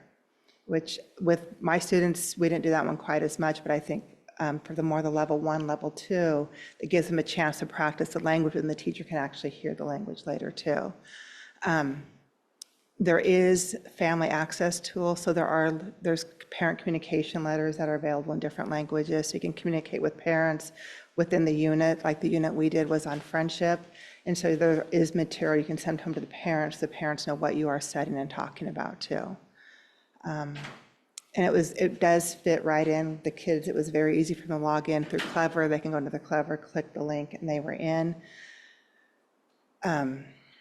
It does connect with Google Classroom. I'm not the best technological person, so I didn't quite get that whole part figured out, but I know that works too. But it was very easy for me to assign things for the kids, and they could log in and do it, and I could look at their work, and it really worked seamlessly with that. But I didn't feel like what they were doing online was just a repeat of what we were doing. The activities were based on what we were doing, because we were like practicing a reading comprehension strategy, and they had to practice it on their own, but it was a different passage, but they're practicing the same thing. So it was an application. It wasn't just more of the same. So. And I really enjoyed the having the students record with this platform. And the reason why is because there was a person, a teenager behind the screen asking the question, like pre-recorded, so they would have a real conversation. It wasn't like they were speaking to a computer and that's it. It was a teenager asking the question to where they responded to next, which was amazing. They also were introduced to videos of teenagers learning how to do school, learning how to ask where things are at in the school, learning about just different situations that teenagers face as newcomers. And so that's great that they can see a video that's, you know, up to date and I mean, just published, because this is a new curriculum that's just out for us. So that's great. And in terms of the print materials, I mean, we have a curriculum, the textbook, and we also have a grammar book that goes with it, and then we have an assessment program for the teacher to use. So, thank you.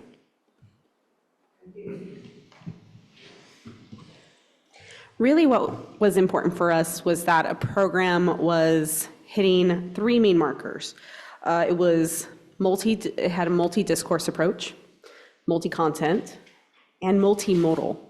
It was really important that it wasn't enough to just address all four domains, but we wanted to make sure that all four domains were being addressed in multiple ways so that students could have a clarified input and fortified output. And Vista did just that. So teachers were really impressed.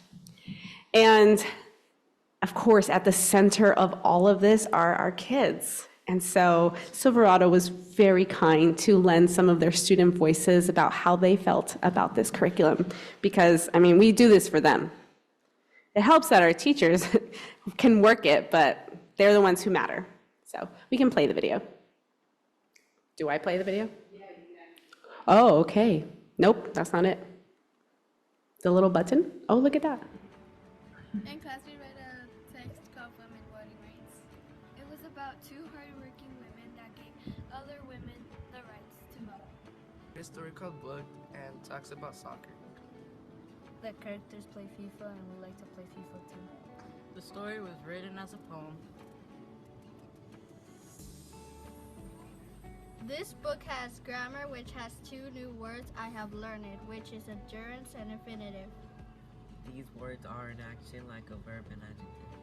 The word that we like from the textbook is two left feet, two left hands, and two left on the bench. It's a memoir.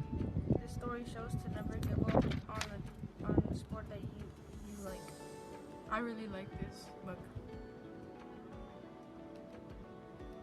This book has math where we can practice our vocabulary. There's this one story called Book, and we liked it because it's about soccer. I can relate to this book because we all like soccer. My favorite part about the book was when he was daydreaming. Nicole, pay attention! We read stories on friendships, and some ways to make friends is by having a positive attitude, being respectful and kind. And one activity we were doing is to make a podcast. What was something this book taught you? This book taught me about what a glossary was. What did you like about it? I liked how the book had a glossary and introduced me to words I didn't know before. I also liked how the bottom at the pages it had a mini glossary.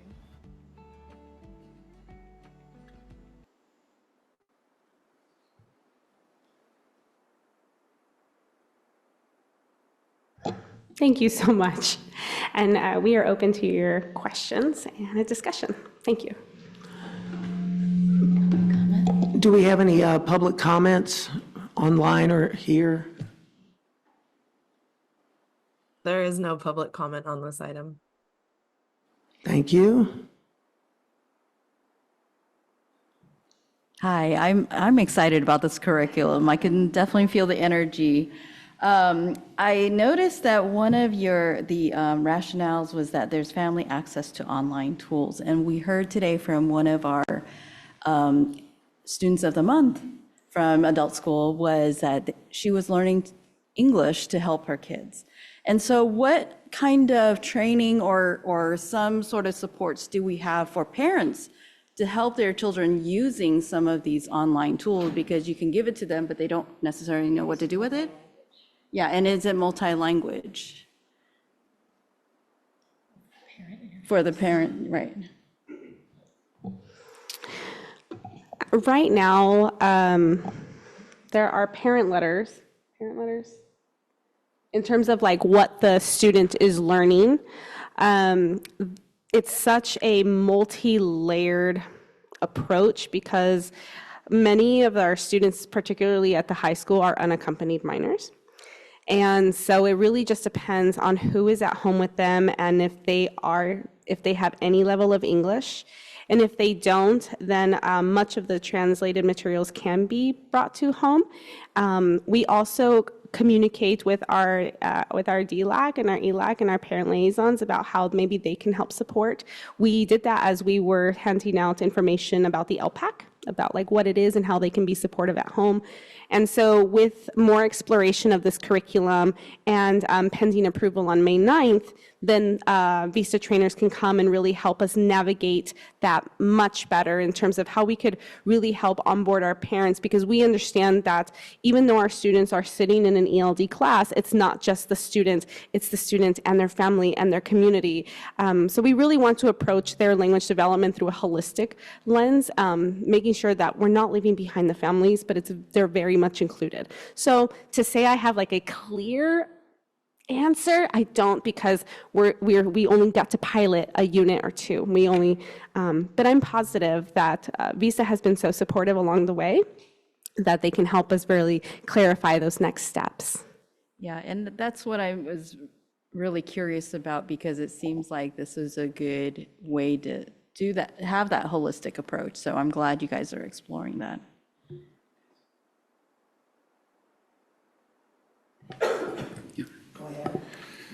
So I appreciated the holding high expectations and maintaining high rigor standards were a critical part of the evaluation process. I was glad to hear that. And then the real world applications are something we have heard strongly from our students who participated in our recent strategic visioning plan. So I'm glad that that was also included in our evaluation. One of the questions I had that wasn't really addressed in the presentation is, what curriculum are we currently using and how does it compare to the recommended adoption?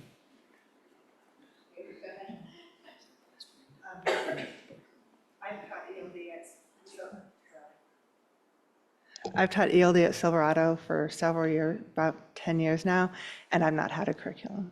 There's been a little bit of things you can find that have been there, but we've used a lot of AVID strategies and used AVID materials in that, but there hasn't been a designated curriculum for us to use, which is part of why I think we're all so excited of having not only a curriculum to use, but one that you can just see the kids' engagement improve. And when I came into Napa High, I was given EDGE curriculum inside of the USA, and I was just told kind of like, figure it out, and so there wasn't any guidance or no training or no professional development, which with VISTA we could expect. And I think part of it is because it wasn't a real curriculum, it was just something that was out there and that hadn't been pushed out effectively. And so inside of the USA was amazing, I can't complain, but I did have a lot of questions as a new teacher of like, hey, first year, here you go, figure it out. And it was complicated, I could say that. Well, we're doing better now. Thank you very much. Yeah. This was really enlightening. And I had another question. The family access tools and home practice options, are they only available on the internet? I know that connectivity can be challenging sometimes, and funding for hotspots is coming to an end.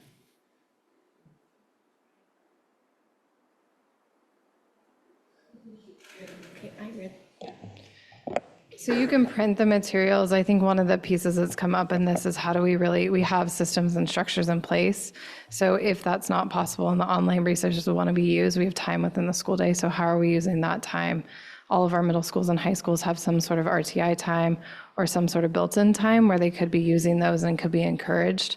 I think the leadership that's been developed under Dr. Aguayocho is with our MLL lead. So every site has a particular lead that is working closely, meets monthly, and receives additional training to be able to support teachers on staff alongside the administrators.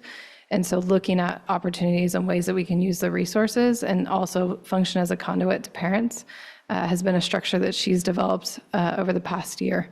And so I think between the time within the day and also supporting the parents afterwards, along with the printed resources, that we need to look at those as we engage with potentially the new curriculum next year. Thank you. Thank you. I do want to add, I know it's late, so sorry. I do want to add the comment that many of our ELD teachers are really cognizant of the reality of our students. One, they may not be coming with high computer skills. Two, they may not have an adult at home who is equally, knowledgeable about the computer.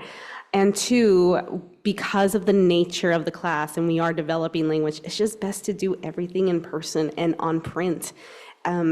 Science has backed it that hand to paper is just a whole different connectivity. Something happens different within our brains. So they're very cognizant of that. Sometimes online at home is just not it. And if they are going to do something online, they do it at school where they can monitor the students and monitor how long they've been on the screen. So I'm really proud of our ELD teachers. They're very knowledgeable. They're very passionate about their students and their families. Thank you. Thank you so much. This is a very positive step. Thank you. Okay. President Water, before we move on to the next topic, I'd like to make a motion to extend the meeting to midnight. I was waiting for that. Yes. I need a second. I'll second. One more time. All right. All in favor? Aye. Aye.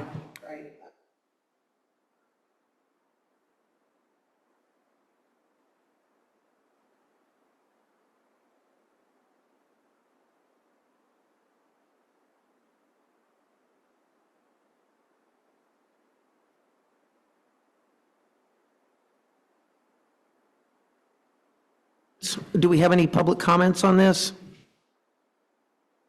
There is no public comment. Oh, I have to keep my mic on. Okay, the public hearing is closed.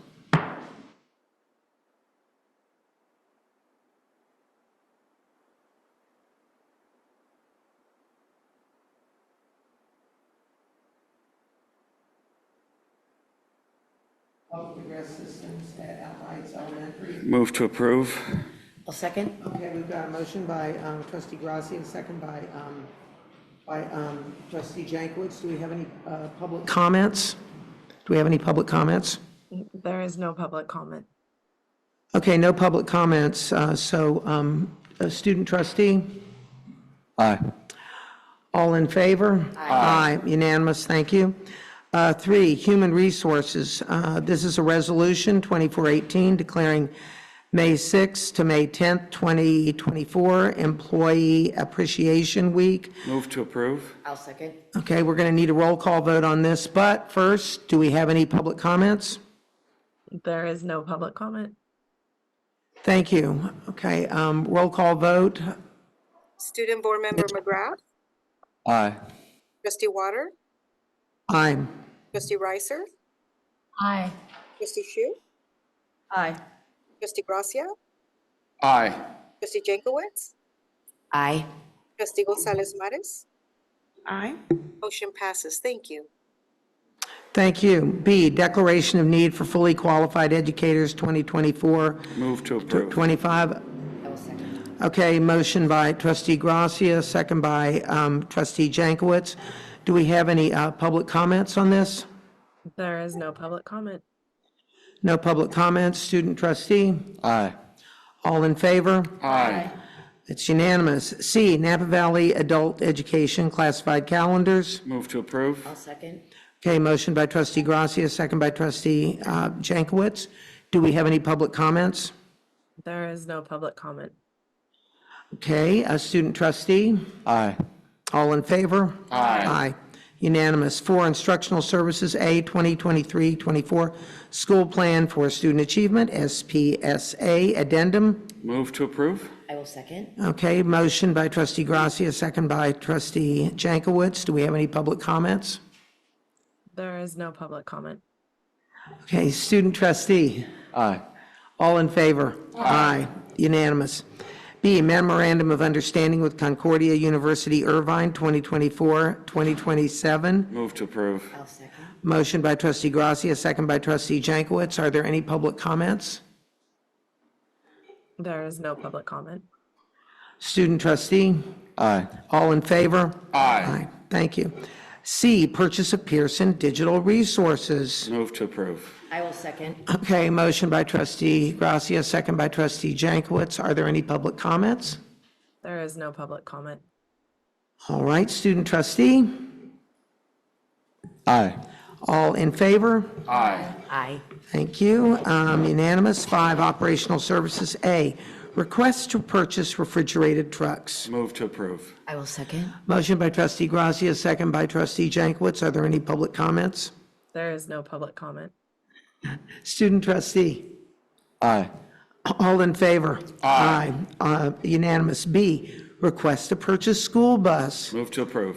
I'll second. Motion by trustee Gracia, second by trustee Jankowicz. Are there any public comments? There is no public comment. Student trustee? Aye. All in favor? Aye. License agreement with City of Napa. Move to approve. I'll second.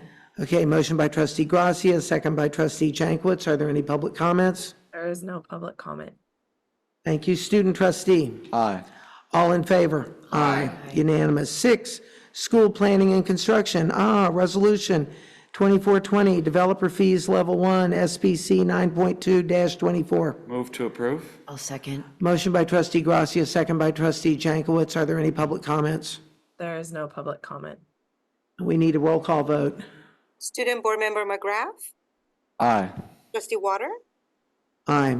Trustee Reiser, Aye. Trustee Shu, Aye. Trustee Gracia, Aye. Trustee Jankowicz, Aye. Trustee Gonzalez Mares. Aye. Motion passes. Thank you. Thank you. B, SPC 7.3-24, design service contract with, is that Casa Studios? Move to approve. I'll second. Motion by trustee Gracia, second by trustee Jankowicz. Do we have any public comments? There is no public comment. Thank you. Student trustee? Aye. All in favor? Aye. Okay, and how do you pronounce that, Mr. Pearson? SPC 10.3-24, Measure H, CBOC membership renewal. Move to approve. I'll second. Motion by trustee Gracia, second by trustee Jankowicz. Do we have any public comments? There is no public comment. Student trustee? Aye. All in favor? Aye. Unanimous. Okay, and SPC 16.51-17, contract for American Canyon Middle School fencing. Move to approve. I'll second. Motion by trustee Gracia, second by trustee Jankowicz. Do we have any public comments? There is no public comment. Thank you. Student trustee? Aye. All in favor? Aye. E is SPC 16.52-17, contract for district-wide fencing, Phase 4. Move to approve. I'll second. Wait. Pulled. Oh, it's American Canyon Middle School? Oh, no, the inspection services. Oh, no, this is for American Canyon Middle School. We're good. Okay, no, I thought we already did that one. Yeah. Are we We're on? on Now district-wide we're on fencing, is E. Inspection services. You have a different one. We pulled that one. Yeah, E is E is now inspection Right. services. a contract for inspection services. It's different online than it is on hard copy. Okay, so was E pulled? Was district-wide fencing pulled?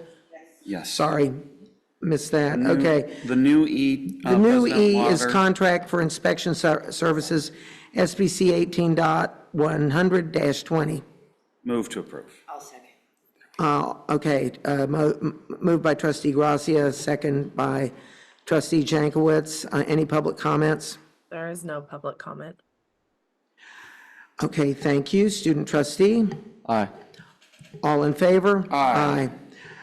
The next one is F, SPC 18.101-20, purchase of HVAC units, yay. Move to approve. I'll second. Okay, motion by Gracia, second by trustee Jankowicz. Any public comments? There is no public comment. Okay, student trustee, Aye. all in favor? Aye. Thank you. Okay, so we have SPC 18.101-20, request to purchase flooring. Move to approve. I'll second. Okay, are there any public comments? There is no public comment. Okay, thank you. And student trustee, Aye. all in favor? Aye. Aye. SPC 18.101-20B, purchase of shade structure for Northwood. I think you skipped 20A, right, which was the Canyon Oak shade Yeah, structure? Canyon Oaks is first. They're almost identical. You're here. Oh, okay, sorry. Yep.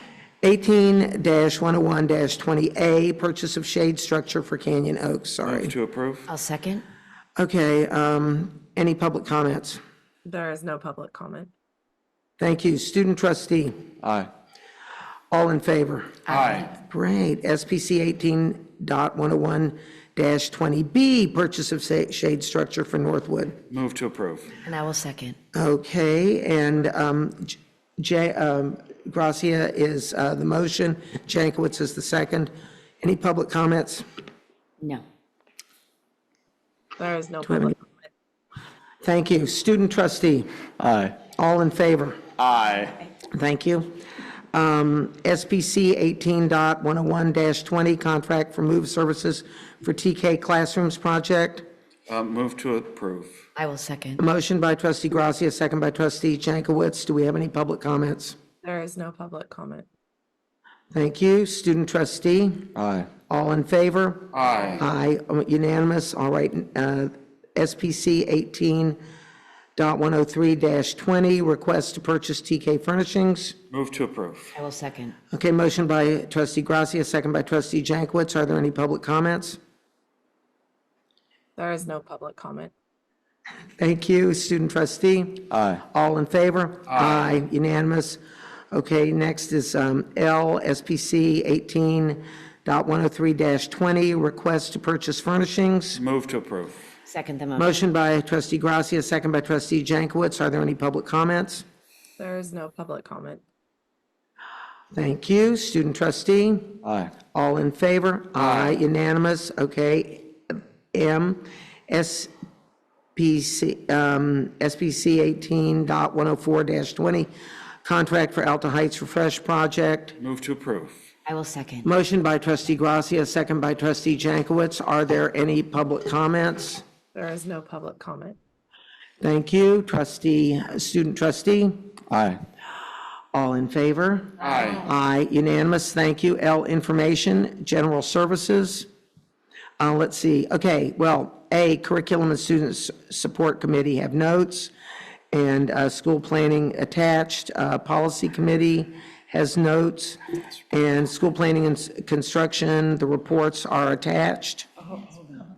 You gotta slow down and ask for public comment. Oh, gee, So L1A. okay. L1A, Curriculum and Student Support Committee. And notes, we do have notes on that. Are there any public comments? There is no public comment. Okay, there is no report for Facilities and Technology. There is no report for Finance Committee. Policy Committee, there are notes. Are there any public comments? There are no public comments. Okay, 2, School Planning and Construction. A, Measure 8, CBOC Annual Report attached. Are there any public comments? There is no public comment.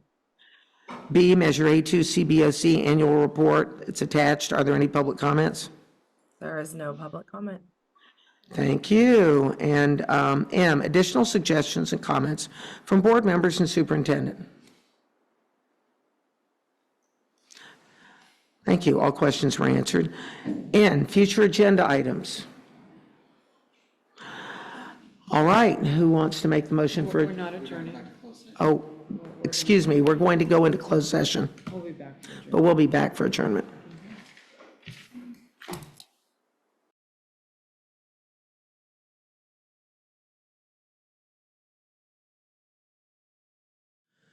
All right, well, we're back from closed session, and clerk, do you have anything to report from closed session? There is nothing to report. Nothing to report. In that case, all I'm waiting for is a motion to adjourn. Move to adjourn. I'll second. Okay, I got a first from trustee Gracia, a second from trustee Jankowicz. All in favor? Aye. We're adjourned.